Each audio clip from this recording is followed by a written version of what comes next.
இத்தனை வருஷத்துல என்ன பாக்குறதுக்கு ஒரு தடவை கூட இவன் வரல. கட்டின பொண்டாட்டியவே இவனுக்கு அடையாளம் தெரியாத இவன்தான் நான் டிவோர்ஸ் கொடுக்க போற என் முன்னாள் புருஷன் கௌதம். நான் குண்டா அசிங்கமா இருக்கேன்னு யாரும் என்கிட்ட நெருங்காதப்போ கௌதம் மாதிரி ஒரு அழகான பையன் என்ன கல்யாணம் பண்ணிக்கிட்டான். அடுத்த நாளே கர்ப்பமா இருக்கேன்னு தெரிஞ்சப்போ நான் நொறுங்கி போயிட்டேன். அப்ப என்ன விட்டுட்டு போன கௌதம் அதுக்கப்புறம் என்ன பார்க்க திரும்பி வரவே இல்ல. குழந்தை பிறந்ததும் நான் ஃபாரின் போயிட்டேன். இதுக்கப்புறமும் மாறாம இருக்க கூடாதுன்னு நானே என்ன கவனிச்சுக்க ஆரம்பிச்சேன். ஹெல்தியா டிரான்ஸ்ஃபார்ம் ஆனேன். ஆனா என்னோட இன்னொரு குழந்தை எங்கங்கிற கேள்வி மட்டும் என்னை விடாம துரத்துச்சு. அதே நேரத்துல எங்க அப்பாவும் அவசரமா கிளம்பி என்னை இந்தியாவுக்கு வர சொன்னாரு. நிறைய கேள்விகளுக்கு பதில் தேடிதான் நான் மறுபடியும் இங்க வந்திருக்கேன். Sit it up, sit it up, sit it right now. Yeah, we got that vibe and we lay it down. Just dance to the new sound. Let's get wild, jump around. இந்தியால இருந்து தோத்து போய் வெளியே போனேன்னா எல்லாத்தையும் சரி பண்ணி ஜெயிச்சுட்டு போகணும்னு முடிவு பண்ண. ஆனா விதி விளையாட ஆரம்பிச்சது. நானும் என் பொண்ணு ஏர்போர்ட்ல இருந்து எங்க கார்ல ஏறதுக்கு முன்னாடி யார பார்க்க கூடாதுன்னு நினைச்சனோ அவன் எங்களை ஃபாலோ பண்ணி வந்து நின்னான். ஹே பியூட்டிஃபுல், உங்க ஸ்வீட் நேம் தெரிஞ்சுக்கலாமா? கல்கி. என் பழைய பேரை கேட்டதும் மிரண்டு போயிட்டான். இல்ல நீங்க கல்கியை தானே பிக் பண்ண வந்தீங்க? இல்ல, அது அப்படிலாம் யாரையும் எனக்கு தெரியாது. அது ஏதாவது கேவலமான பொண்ணா இருக்கும். நான் எப்போதும் உங்களை மாதிரி பியூட்டிஃபுல்லான பொண்ணுங்களுக்கு தான் ஹெல்ப் பண்ணுவேன். ஹே, கேன் ஐ டிராப் யூ? இவனுக்கெல்லாம் என்ன மரியாதைன்னு ஒரு செகண்ட் கூட யோசிக்காம கிளம்பி போயிட்டே இருந்தேன். யாரோன்னு நினைச்சு என்கிட்டயே ஜொல்ல விடுறான். ஃபாரின் போய் மயூரின்னு பேரை மாத்திக்கிட்ட எனக்கு அதே பேர் தான் இந்தியாவுக்கு செட் ஆகும்னு தோணுச்சு. ஒரு காஸ்ட்லியான ரெசார்ட்ல என்னோட ரூமை புக் பண்ணிக்கிட்டேன். ஃபாரினர்ஸோட ஃபாரினர்ஸா இருந்ததால யாருக்கும் என்ன அடையாளம் தெரியல. ஆனா இந்த ப்ராப்பர்ட்டில ஸ்வீட் ரூம்ஸ் இருக்கா? இருக்கு மேம். ஒன்னு நீங்க புக் பண்ணிருக்கீங்க, இன்னொரு ரூம்ல எங்க ஓனர் விஜயேஸ்வர் தங்கி இருக்காரு. அடுத்து எங்கம்மா போறோம்? சொல்றேன், அது சர்ப்ரைஸ். நாங்க தங்க போற ரூம் ரொம்பவே ஆடம்பரமா அழகா இருந்தது. என்னை விட என் பொண்ணுக்கு அது ரொம்ப பிடிச்சிருந்தது. என் மேல அக்கறை இல்லாத என் குடும்பத்தை விட என் பொண்ணு கூட தனியா இருக்கிறதே மேல்னு எனக்கு தோணுச்சு. பேபி, ட்ரெஸ் சேஞ்ச் பண்ண. அப்பதான் எங்க அப்பா கிட்ட இருந்து கால் வந்தது. ஹலோ கல்கி, உனக்கு என்ன பைத்தியமா? கௌதம் உனக்காக 2 மணி நேரமா ஏர்போர்ட்ல வெயிட் பண்ணிட்டு இருக்கான். நீ வரவே இல்லையா? எங்க போன? நாளைக்கு வரேன். Hello hello. நான் என் வாழ்க்கையில பட்ட எல்லா கஷ்டத்துக்கும் காரணம் எங்க அப்பா ராஜசேகர் தான். நான் கொஞ்சம் குண்டா இருந்ததால என்னை யாருக்கோ கல்யாணம் பண்ணி வச்சு அவங்களோட சொத்தெல்லாம் அபகரிக்க திட்டம் போட்டாரு. கல்யாணம் ஆன அடுத்த நாளே நான் கர்ப்பமா இருந்ததால 6 வருஷத்துக்கு அப்புறம் என்னை திரும்ப கூப்பிட்டுருக்காருன்னா கண்டிப்பா வேற ஏதோ திட்டம் போட்டிருக்காருன்னு தான் அர்த்தம். இந்த ரம்யா எதுக்கு இப்ப ஃபோன் பண்றா? மேம் சாரி, உங்களை ரிசீவ் பண்றதுக்கு என்னால வர முடியல. நீங்க பத்திரமா ரீச் ஆயிட்டீங்களான்னு தெரிஞ்சா கொஞ்சம் ரிலாக்ஸா இருக்கும். இந்த ஓவர் ஆக்டிங்லாம் வேணாம், நீ விஷயம் என்னன்னு சொல்லு. அப்ப சரி, ஒரு முக்கியமான விஷயம் சொல்லதான் கால் பண்ணேன். Great business tycoon Vijay Eswar mail பண்ணிருந்தாரு. அவங்க பாட்டியோட நியூரோ சர்ஜரிய கிரேட் நியூரோ சர்ஜனான மிஸ் மயூரி ஆகிய நீங்க தான் பண்ணணுமா? நீங்களும் அங்கதான் இருக்கீங்க, அவரும் அங்கதான் இருக்காரு. அதனால அப்பாயின்மெண்ட் ஃபிக்ஸ் பண்ணிரலாமா? வேணாம், தயவு செஞ்சு வேண்டாம். இந்த பணக்காரங்கெல்லாம் இப்படி சொல்லிதான் நாடகம் ஆடிட்டு இருக்காங்க. ஆனா அவங்க இன்டென்ஷன் வேற மாதிரி இருக்கு. வயசானவங்களோட சொத்துக்கு ஆசைப்பட்டு ஏதாவது செய்வாங்க. நாம இதுல இன்வால்வ் ஆக வேண்டாம். Okay, as you wish. ஆனா ஒரு விஷயம், அந்த சித்தார்த் பார்க்க செம்மையா இருக்கான். ஹேண்ட்ஸம் கை. ரொம்ப சின்ன வயசுலயே மல்டி மில்லியனியராவும் இருக்காரு. அவன மாதிரி ஒருத்தனை மீட் பண்ண சான்ஸ் கிடைக்கும் போது ஏன் அதை மிஸ் பண்ற? போட்டோ அனுப்பவா? பாக்குறியா? உனக்கு அவ்வளவு ஆசையா இருந்தா ஒண்ணு பண்ணு. நீதான் டாக்டர் மயூரின்னு இன்ட்ரோடியூஸ் பண்ணிக்கிட்டு அவனை மீட் பண்ணு. நான் எப்படி இருப்பேன்னு இங்க யாருக்குமே தெரியாது. நான் இங்க கல்கியா வரல, டாக்டர் மயூரியா தான் நான் இங்க வந்திருக்கேன். சரி சரி, ஒரு தடவை போட்டோ அனுப்புறேன் பாரு. ஓகே. இந்த விஷயத்தெல்லாம் தலையில போட்டுக்காம நான் கிளம்பிட்டேன். லிஃப்ட்ல இருந்து இறங்கி போகும்போது யாரும் என்ன ஃபாலோ பண்ற மாதிரி தோணுச்சு. பின்னால திரும்பி பார்த்த போது ஷாக் ஆயிட்டேன். என் பின்னாடி ஒரு குழந்தை நின்னுட்டு இருந்துச்சு. முகசாயல் வேற என் பொண்ணு மாதிரி இருந்தது. தூக்க கலக்கத்துல எழுந்து வந்திருப்பான்னு நினைச்சு சமாதானப்படுத்தினேன். மம்மி சீக்கிரமே போயிட்டு வந்துருவேன், சரியா? வரும்போது உன் ஃபேவரட் ஐஸ்கிரீம் வாங்கிட்டு வருவேன். ஓகே? ஓகே. உள்ள போய் சமத்தா தூங்கணும், இல்ல வீடியோ கேம் ஆடணும். ஓகே. நான் ஹோட்டல் என்ட்ரன்ஸ் கிட்ட இருக்கும்போது கௌதம் திடீர்னு பொக்கேவோட வந்து நின்னா. இவனுக்கு எப்படி என்னோட அட்ரஸ் தெரியும்னு நான் யோசிச்சுட்டு இருக்கும்போது, ஹாய் மிஸ் பியூட்டிஃபுல். என்ன ஞாபகம் இருக்குதா? ஆக்சுவலி இன்னைக்கு என்னோட பர்த்டே. உங்களை மாதிரி அழகான பொண்ணை விட்டுட்டு என்னோட பிறந்த நாளை செலிப்ரேட் பண்ணுறதுல எனக்கு கொஞ்சம் கூட விருப்பம் இல்லை. நீங்கள் வரீங்களா? இவ அதுக்காக தான் என்ன ஃபாலோ பண்ணிட்டு வந்தான்னு எனக்கு நல்லாவே தெரியும். ஆனா இதுல எனக்கு கொஞ்சம் கூட விருப்பம் இல்ல. அதே நேரத்துல என் காணாம போன குழந்தைய தேடிதான் நான் இங்க வந்தேன். இவனை கண்ட்ரோல் பண்ண அதை என்னால கண்டுபிடிக்க முடியும்னு தோணுது. அப்படியே என் பார்ட்டிக்கு வரப்போகிற கெஸ்டோட பேரை நான் தெரிஞ்சுக்கணும்னு நினைக்கிறேன். இஃப் யூ டோன்ட் மைண்ட், உங்கள் பேரை நான் தெரிஞ்சுக்கலாமா? Please. My name is Gautham. And your name is? Mayuri. கண்டிப்பாக வந்துருங்க, உங்களுக்காக வெயிட் பண்ணுவேன்.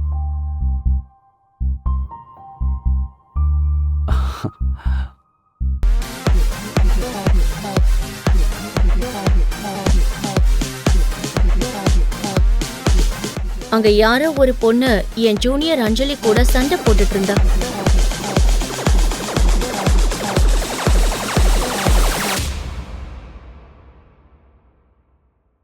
எல்லாரும் சேர்ந்து கேலி பண்ணி அந்த அப்பாவி பொண்ண நீச்சல் குளத்துல தள்ளி விட்டாங்க.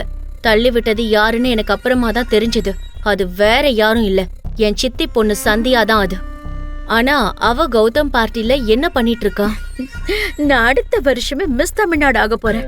அதுக்கு அடுத்த வருஷம் மிஸ் இந்தியா ஆயிடுவேன். ஆனா நீ இன்னும் உங்க அக்கா தான் அழகுன்னு என்கிட்ட வாதாடுறியா? ஆமா, நீங்க எத்தனை தடவை கேட்டாலும் கல்கி அக்கா தான் அழகு. சரி, அப்போ நாம ஒண்ணு பண்ணலாமா? ஓட்டிங் வச்சுக்கலாம். நீங்களே பாருங்க, இந்த போட்டோல இருக்கிற கல்கி என்னை விட ரொம்ப அழகா இருக்காளா? சந்தியா ஒரு லைட்டரை எடுத்து என் போட்டோக்கு நெருப்பு வச்சு அதை மொத்தமா எரிச்சு சாம்பலாக்குனா. என்னால இத பொறுத்துக்கவே முடியல. சோ गाइस, எல்லாரும் ஓட்டிங்க்கு ரெடியா இருக்கீங்களா? சரி சொல்லுங்க, உங்களோட ஓட்டு யாருக்கு? சந்தியா, சந்தியா, சந்தியா, சந்தியா, சந்தியா, ஐயோ பாவம், இவங்க எல்லாரோட ஓட்டும் எனக்கே விழுந்துருச்சு. இந்த தடவையும் நீ தோத்து போயிட்ட. தோத்து போயிட்டா தண்டனை இருக்குல்ல. அழகான கல்கி அக்காவ இந்த கிளாஸ்ல கலந்து வச்சிருக்கேன். இத இப்ப நீ குடிக்கிற. இந்தா. முன்னாடி எனக்கு நடந்த அநியாயம் வேற எந்த பொண்ணுக்கும் நடக்க கூடாதுன்னு நான் யோசிக்கிறப்ப இந்த சந்தியா எருமை அந்த பொண்ணை பாடா படுத்திட்டு இருந்தா. இதுக்கு மேல வேடிக்கை பார்க்க கூடாதுன்னு முன்னாடி வந்தனா சந்தியாவை தடுத்த. சரியா சொல்லணும்னா ஓட விட்ட. தேங்க்யூ. நீங்க யாரு? வெற்றியா தோல்வியான்னு ஆட்டம் முடியறதுக்கு முன்னாடி முடிவு பண்ண கூடாது. அந்த போட்டோல இருக்கிற கல்கி நான் தான். அப்போ அந்த போட்டோல இருக்கிற கல்கியா இவங்க? அடையாளமே தெரியல. நீ ஓட்டிங் முடிஞ்சதும் ஏதோ ஒன்னு சொல்லிட்டு இருந்தல்ல, தோத்தா தண்டனைன்னு. அதே தண்டனைய நான் உனக்கு தரவா? குடிக்கிறியா? சந்தியா அந்த கிளாஸ பிடுங்கி தரையில ஓங்கி அடிச்சா. பார்ட்டி சத்தத்தை தாண்டி அந்த சத்தம் பெருசா கேட்டுச்சு. என் அம்மா அப்பா காதுலயும் அது கேட்டிருக்கணும். இவ என்ன விட அழகா இருக்கா. கௌதம் மட்டும் இவளை பார்த்தான்னா நம்ம கதை முடிஞ்சது. என்ன கழட்டி விட்டுடுவான். ஏதாவது பண்ணி ஆட்டத்தை களைச்சிடணும். ஆமா அப்பா, இந்த கல்கி பர்த்டே பார்ட்டிக்கு வந்து என்ன அசிங்கப்படுத்திட்டாப்பா. நான் ஒரு கன்சர்னுக்காக ஏன் இப்படி இழைச்சிட்டேன்னு கேட்டேன். அதுக்கு அவ கோவப்பட்டு, நான் உன்னை விட ரொம்ப அழகா இருக்கேன், உனக்கு என்ன யோகியதை இருக்கு என்ன பத்தி பேசுறேன்னு சொல்லி எல்லாரும் முன்னாடி என்ன அரைஞ்சிட்டான். ஏன் இப்படி செய்யற கல்கி? நான் உன்னை கூப்பிட்டதுக்கு பிஸியா இருக்க, நாளைக்கு வரேன்னு சொன்ன. இப்ப கௌதமோட பார்ட்டிக்கு வந்து நம்ம குடும்பத்தை அவமானப்படுத்துறியா? இதெல்லாம் உனக்கு ஒரு பழப்பா? முதல்ல கௌதமுக்கு டிவோர்ஸ் கொடுத்துட்டு நீ என்னமோ பண்ணி தொலை. நான் உன்னை எதுவும் கேட்க மாட்டேன்.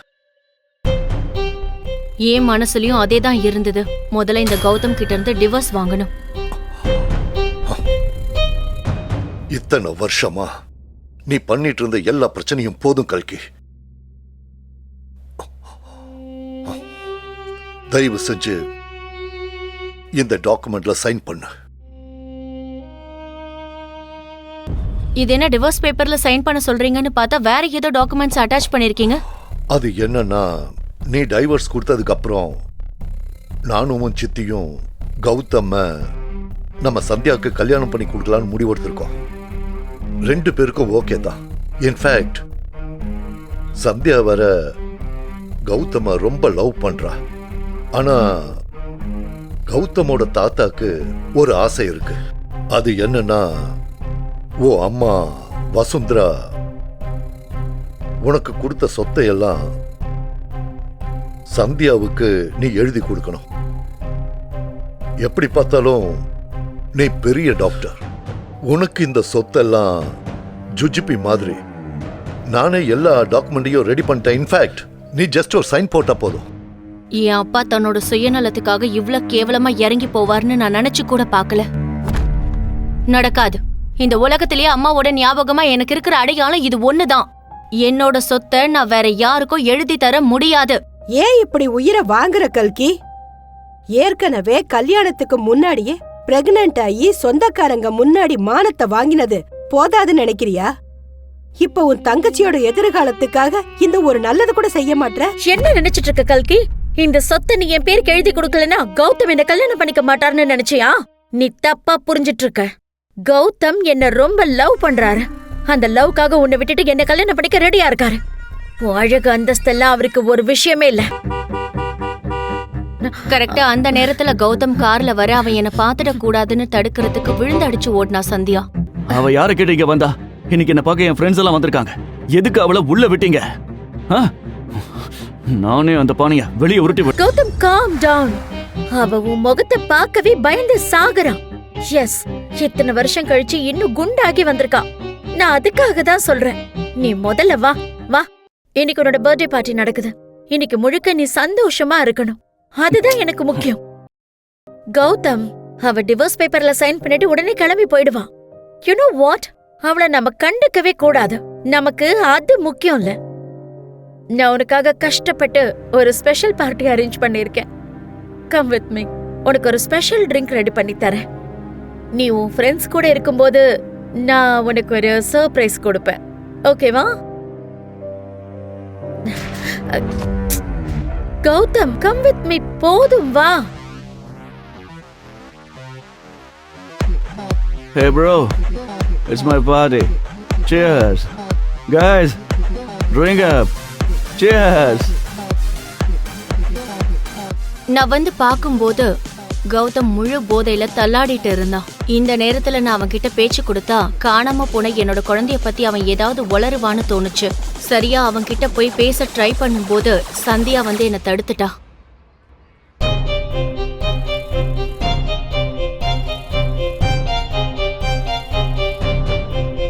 கௌதம் கிட்ட இருந்து இன்னும் எத்தனை நாளைக்கு சந்தியா என்ன மறைச்சு வச்சிருப்பா? கௌதம்க்கு நிஜமாவே நான் யாருன்னு தெரிஞ்சா என்ன ஆகும்? என் இன்னொரு குழந்தைய கண்டுபிடிக்கிறதுக்கு கௌதம் எனக்கு ஹெல்ப் பண்ணுவானா?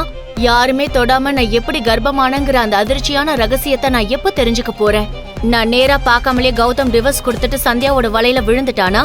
வாழ்க்கையில் பல சோதனைகளை தாண்டி தன் கர்ப்பத்திற்கு யார் காரணம் என்று தெரியாமலேயே இரட்டை குழந்தைகளுக்கு தாயாகி சதிகார கும்பலிடம் ஒரு குழந்தையை தொலைத்தவள் மீதமிருந்த ஒரு குழந்தையையும் காப்பாற்ற வேண்டி அமெரிக்காவில் இருக்கும் அத்தை வீட்டுக்கு செல்கிறாள் கல்கி.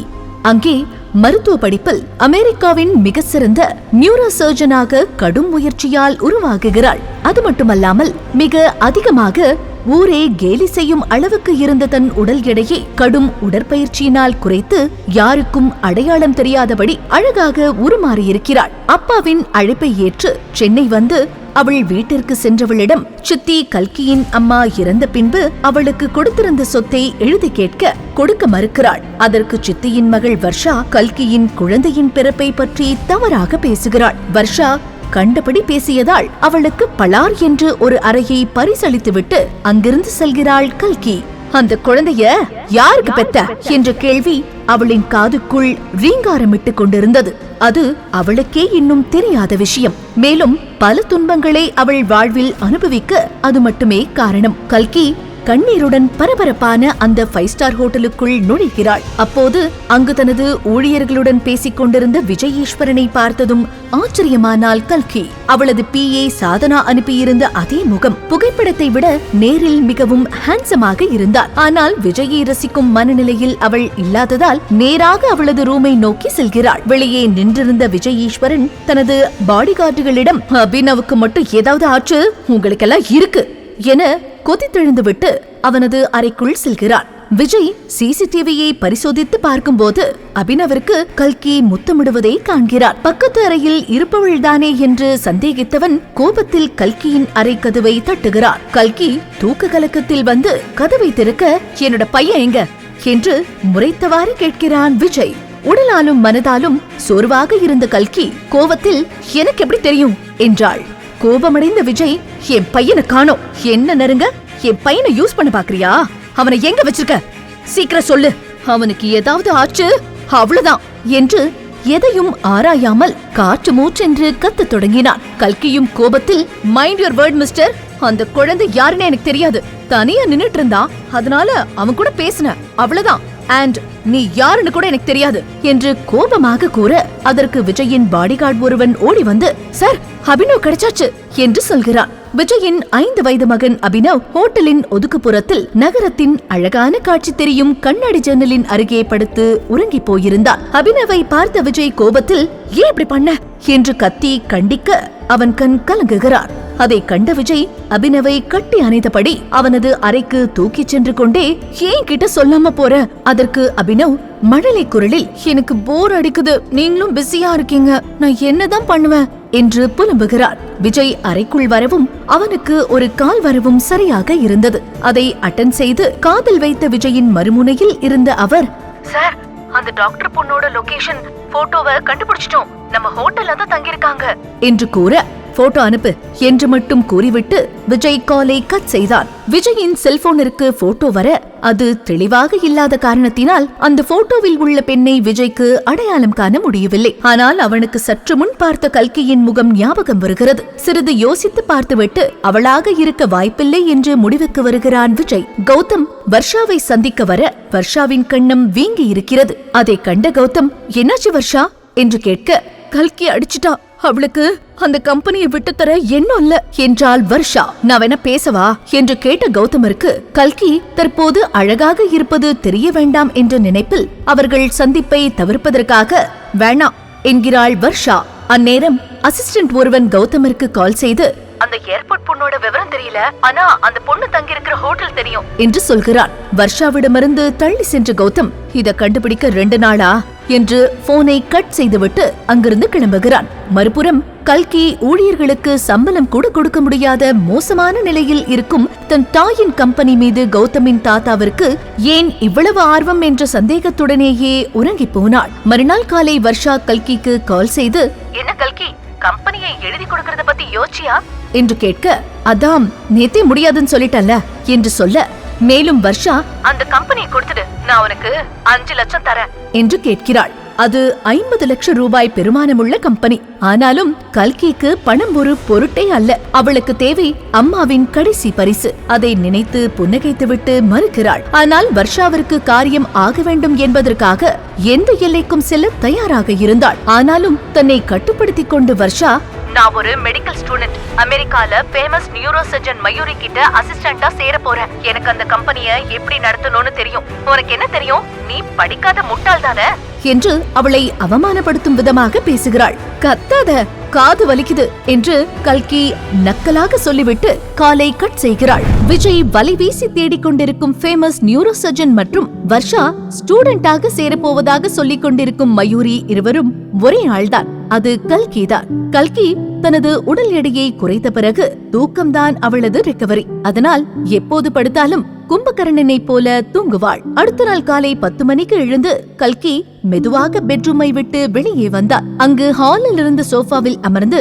ரிஷி கேம் விளையாடி கொண்டிருப்பதை பார்த்து கல்கி, குட்டி எப்பவும் கேம் தானா, நீ சீக்கிரமா கண்ணாடி போட போறன்னு நினைக்கிற என்று கூற, அதற்கு ரிஷி, அப்படிலாம் இல்லம்மா, என்னோட கண்ணு எப்பவுமே ஹெல்தி, சோ நீங்க கவலைப்படாதீங்க என்று சொல்ல, பாப்போம் என்று பதிலளித்துவிட்டு குளிக்க செல்கிறாள் கல்கி. குளித்து முடித்து வந்தவள் ரஷி குட்டிக்கு பிடித்த பிரெட் சாலட் சாண்ட்விச்சை பிரிப்பேர் செய்து இருவரும் சாப்பிடுகின்றனர். தன்னுடைய ஹேண்ட்பேக்கை எடுத்துக்கொண்டு வெளியே கிளம்பிய கல்கி, ரஷி குட்டி, அம்மா வெளியில போயிட்டு வந்ததும் உன்னை எங்கேயாவது கண்டிப்பா கூட்டிட்டு போற, அம்மாக்கு இப்போ வர்க் இருக்கு, சீக்கிரமா வந்துருவேன், பத்திரமா இருக்கணும், வெளியே போக கூடாது என்று சொல்ல, போக மாட்டேன் மம்மி என்று கூறிவிட்டு மீண்டும் கேமில் மூழ்கினாள். அறையை விட்டு வெளியே வந்த கல்கி லிப்டினுள் செல்ல விஜயும் லிப்டினுள்ளே வருகிறான். அவனுடன் அவனது பாடிகார்டும் இருக்க சிறிது பதற்றத்துடன் இருக்கிறாள் கல்கி. கல்கியின் தோழி சாதனா அவளிடம் விஜயை பற்றி பல முறை கூறியிருக்கிறாள். அப்போதெல்லாம் கல்கிக்கு விஜயின் மேல் எந்தவித உணர்வும் வந்ததில்லை. ஆனால் நேரில் காணும் போது ஒருவித ஈர்ப்பு வருவது உண்மைதான் என்றாலும் நொடி பொழுதில் அதனை அடக்கிக் கொள்கிறாள். அப்போது ஏதோ யோசித்தவள், மிஸ்டர் விஜய், உங்க பையன் நேத்து தனியா நின்னுட்டு இருந்தான், அதனாலதான் அவன்கிட்ட சும்மா பேச்சு கொடுத்தேன். உங்களை கவர் பண்ணோன்னு எனக்கு எந்த இன்டென்ஷனும் இல்ல. நான் அந்த மாதிரி பொண்ணும் கிடையாது, நீங்க தான் தப்பா எடுத்துக்கிட்டீங்க என்று தெளிவாக சொல்ல விஜய் அதை கண்டுகொண்டது போல தெரியவில்லை. அதை உணர்ந்த கல்கி எதுவும் பேசாமல் திரும்பி நின்று கொண்டாள். பின்னர் விஜய் ஒரு கண்ணால் கல்கியை பார்க்க ஆரம்பித்தான். பௌர்ணமி நிலவாய் ஜொலித்தவளை அவனால் ரசிக்காமல் இருக்க முடியவில்லை. கல்கி லிப்டிலிருந்து வேகமாக வெளியே வர கௌதம் அவளின் வருகைக்காக லாபியில் காத்திருந்தார். அவளை பற்றிய விவரங்களை அவன் அறிய விரும்பி ரிசப்ஷனில் விசாரிக்கிறார். ஆனால் அவர்கள் தங்கியிருக்கும் அந்த 5 ஸ்டார் ஹோட்டலில் அங்கு இருப்பவர்களின் விவரங்களை பிறரிடம் பகிர மாட்டார்கள். எப்படியும் கல்கி கீழே வருவாள் என்று அவளுக்காக காத்திருந்தான் கௌதம். கௌதமை கவனிக்காமல் அவனை வேகமாக கடந்த கல்கியின் முன்பு நின்றான் கௌதம். கௌதம், ஹாய் கல்கி என்று சொல்ல கல்கி புன்னகையுடன் ஹாய் கௌதம் என்றாள். ஆச்சரியமா இருக்கே, என் பேரெல்லாம் ஞாபகம் வச்சிருக்கீங்க என்று கேட்ட கௌதமிடம், அது உங்க விசிட்டிங் கார்டுல பார்த்தேன் என்று சமாளித்தார். காஃபி ஷாப் போலாமா என்று கேட்ட கௌதமிற்கு ஓகே சொல்கிறாள். இதையெல்லாம் விஜயும் அவனது உதவியாளரும் கேட்டுக்கொண்டுதான் இருந்தனர். எனக்கு என்னமோ அந்த பொண்ணு மேல சந்தேகமாவே இருக்கு என்ற தன் எண்ணத்தை உதவியாளர் சொல்ல விஜயும் அதை ஆமோதித்து அவளை கண்காணிக்கும்படி சொல்கிறார். காஃபி ஷாப்பில் அமர்ந்திருந்த கௌதமால் தன் எதிரே அமர்ந்திருப்பவள் பழைய கல்கிதான் என்று இன்னும் கண்டுபிடிக்க முடியவில்லை. உங்களுக்கு கல்யாணம் ஆயிடுச்சா? கல்கி ஆர்வமாக கேட்டாள். எப்படியாவது அவளது முதல் குழந்தையை பற்றிய உண்மையை கௌதமிடமிருந்து தெரிந்து கொண்டால் நன்றாக இருக்கும் என்பதுதான் அவளுடைய எண்ணம். இல்ல, எனக்கு முன்னாடி ஒரு குண்டான பொண்ணு கூட என்கேஜ்மெண்ட் ஆச்சு. ஆனா அவ அந்த அளவுக்கு அழகா இருக்க மாட்டா, அதனால எனக்கு அதுல இஷ்டமே இல்ல. அவ ஒரு லூசு, அவளை எப்படி நான் கல்யாணம் பண்ணிக்க முடியும் என்கிறான். அந்த பொண்ணுக்கு குழந்தை இருந்ததா சொன்னாங்க, அந்த குழந்தை எங்க என்று கல்கி கேட்க, அவ அந்த குழந்தைய தூக்கிட்டு போயிட்டா என்றவன் சுதாரித்து, ஆமா இதெல்லாம் உங்களுக்கு எப்படி தெரியும் என்று கேட்க, நீங்க பெரிய பணக்காரர் இல்லையா, உங்களை பத்தி சோசியல் மீடியால எல்லாம் வந்துச்சு. ஆமா நீங்க ஏன் அவ தங்கச்சிய கல்யாணம் பண்றீங்க என்று கேட்க, எல்லாம் எங்க தாத்தா கம்பல்ஷன், இல்லனா ஒரு பெரிய கும்பிடு போட்டு நான் பாட்டுக்கு போயிருப்பேன். அதுவும் இல்லாம எனக்கு உங்க குடும்பத்துல யாரையுமே பிடிக்கல என்று எரிச்சலுடன் கூறினான் கௌதம். கல்கியோ தொடர்ந்து, சரி உண்மையாவே அந்த பொண்ணுக்கு ஒரு குழந்தை தான் பிறந்ததா கௌதம் என்று கேட்க, கல்கியின் கேள்வி விசித்திரமாக இருப்பதை உணர்ந்த கௌதம், முதல்ல அப்படிதான் சொன்னாங்க, ஆனா அவளுக்கு 2 குழந்தை பிறந்திருக்கு. இன்னொரு குழந்தைய என்ன பண்ணாங்கன்னு தெரியல, அது அவங்க அப்பா ராஜசேகருக்கு தான் தெரியும் என்று கூற, இதற்கு மேல் அவனிடம் கேட்க ஒன்றுமில்லை என்று நினைத்து கல்கி அங்கிருந்து கிளம்பினாள். கல்கியின் மனம் முழுவதும் தனது 2வது குழந்தையை எப்படி கண்டுபிடிப்பது என்பது பற்றியே இருந்தது. கல்கி சென்னையில் மிகப்பெரிய டிடெக்டிவ் ஏஜென்சி யாரென விசாரித்து அவர்களிடம் தனது குழந்தையை கண்டுபிடிக்கும் பொறுப்பை ஒப்படைத்தாள். அவர்கள் கேட்ட அனைத்து டீடைல்ஸ்களையும் கொடுத்துவிட்டு அங்கிருந்து கிளம்பினாள். அங்கிருந்து ஹோட்டல் ரூமிற்கு வந்த கல்கி ரக்ஷி யாருடனோ ஆன்லைன் கேமில் பேசி விளையாடிக் கொண்டிருப்பதை கண்டு எரிச்சல் அடைந்து கோபப்பட, எனக்கு இன்னைக்கு ரொம்ப போர் அடிக்குதுமா, நல்ல வேலை இன்னைக்கு நீங்க சீக்கிரமா வந்துட்டீங்க என்று கூற, அதை கேட்டதும் கல்கிக்கு ஒரு மாதிரியானது. தான் அவளை நன்றாக கவனித்துக் கொள்ளவில்லையோ என்ற எண்ணமே மேலோங்கியது. உடனே கல்கி, ரக்ஷிமா நாம டின்னர் சாப்பிட வெளியே போலாம் ஓகே என்று சொல்ல, அவள் அமெரிக்காவில் வளர்ந்ததால் பெரும்பாலும் ஆண்கள் அணியும் உடையையே விரும்புவாள். உடனே ரஷி குட்டி தனக்கு பிடித்த கிரே கலர் சூட்டில் ரெடியானாள். அதில் அவளை பார்ப்பவர்களுக்கு ஆண் குழந்தையோ என்ற சந்தேகமே ஏற்படும். பின்னர் கல்கி ஃப்ரெஷ்அப் ஆக செல்ல மொபைலில் தன் கேம்மேட்டிடம், நம்ம அப்புறமா விளையாடலாம், நான் இப்போ எங்க மம்மி கூட ரெஸ்டாரண்ட்டுக்கு போய் பீட்சா சாப்பிட போறேன் என்று சொல்லிவிட்டு அவள் கேமில் இருந்து லாக் ஆஃப் ஆகிறாள். இருவரும் கிளம்பி அருகில் இருக்கும் ரெஸ்டாரண்டிற்கு செல்கிறார்கள். மறுபுறம் விஜய் அறையில் விளையாடிக் கொண்டிருந்த அபினவ் தன்னுடன் விளையாடிக் கொண்டிருந்த ரக்ஷி லாக் ஆஃப் ஆனவுடன் கவலையாகி போனது. நாங்க பீட்சா சாப்பிட போறோம் என்று கடைசியாக ரக்ஷி சொன்னது அவனது நினைவுக்கு வர ரெஸ்டாரண்ட் செல்ல முடிவு செய்கிறான் அபி. தன்னுடைய கேம் மேட் விளையாடிக் கொண்டிருக்கும் போதே லாக் ஆஃப் செய்துவிட்டு வெளியே சென்றதை விட அபினவிற்கு அவள் பீட்சா சாப்பிட செல்வதாக கூறியது மட்டுமே நினைவுகளில் அலைமோதி கொண்டிருந்தது. விஜயின் தம்பி கௌஷிக் அபினவிடம், என்னாச்சு அபிக்குட்டிக்கு, விளையாட ஆள் வேணுமா? நானும் இந்த கேம் விளையாடுவேன், நான் இதுல டாப் 10 ரேங்கிங்ல இருக்கேன் எங்க டீம் லீடர் ஆர்கே தான் ஃபர்ஸ்ட் பொசிஷன். நான் வேணும்னா அடுத்த தடவை உங்க கூட விளையாட வைக்கட்டுமா என்று கேட்டான். அதற்கு அபினவ் பாவமாக, எனக்கு பீட்சா வேணும் என்று உதட்டை பிதுக்கிக் கொண்டே கௌஷிக்கிடம் கேட்கிறார். இதெல்லாம் விஜய்க்கு தெரிஞ்ச கோபப்படுவான் என்று கௌசிக் கூற, தெரிஞ்சாதானே என்று கூறி அங்கிருந்து கிளம்ப தயாராகுகிறான் அபினவ். வேணா அபிக்குட்டி, அப்பா வந்துருவாங்க, விஜய் ஏற்கனவே ஹோட்டலுக்குள்ளதான் எங்கேயோ இருக்கான் என்று கூறியும் கேட்காதவனாய் தன் சித்தப்பாவிற்கு கால் வந்த தருணத்தை பயன்படுத்திக் கொண்டு ஒரு நொடியில் அங்கிருந்து எஸ்கேப் ஆகிறான். சிறிது நேரத்தில் ரூமுக்கு வந்த விஜய், அபி எங்க என்று கௌசிக்கை கேட்க, பேசிக் கொண்டிருந்த கௌஷிக் இங்குதான் இருந்தா என்று சொல்லிக்கொண்டே ரூமில் தேட, விஜய் கடும் கோபத்தில், he is just 5 years old, அவன் குழந்தைடா, உன்கிட்ட நம்பி விட்டம் பாரு, என்ன சொல்லணும் என்று கூறி பதற்றத்தில் லிப்ட் கூட ஏறாமல் படிக்கட்டுகளில் கடகடவென்று கீழே இறங்குகிறார். ரஷிக்குட்டியும் கல்கியும் விசாலமான 2 அறைகள் கொண்ட பீட்சா ஷாப்பில் அமர்ந்திருந்தனர். அப்போது ரக்ஷிதா, அம்மா எனக்கு கேக் வேணும், நான் போய் பார்த்துட்டு வரேன் என்று சொல்லி சென்ற அதே நேரம் கல்கி அமர்ந்திருந்த டேபிள் அருகில் அபினவ் ரக்ஷிதா அணிந்து வந்த அதே கிரே சூட்டில் வந்து நின்றிருந்தான். ரக்ஷிதாவும் அபினவும் ஒட்டி பிறந்த இரட்டை குழந்தைகள், அதாவது ஐடென்டிக்கல் ட்வின்ஸ். எனவே உருவத்தில் இருவரும் ஒரே மாதிரி இருப்பார்கள். இருவரில் யார் அபினவ் யார் ரக்ஷிதா என்று அடையாளம் காண்பதே அரிது.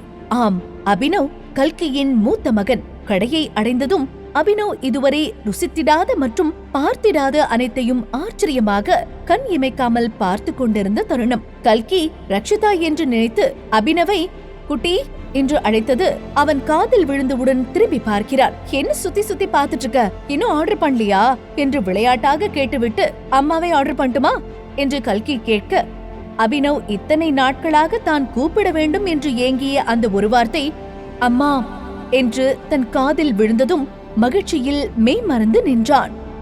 செல்லம், என்ன ஆச்சு, என்ன வேணும் உனக்கு, என்ன வேணும் சொல்லு, வாங்கி தரேன் என்றாள் கல்கி.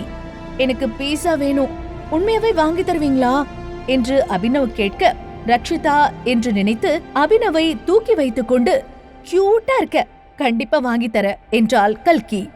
ஆமா, என்ன திடீர்னு இப்படி எல்லாம் கேக்குற, என்னாச்சு உனக்கு என்று புரியாதவளாய் கேட்கிறாள் கல்கி.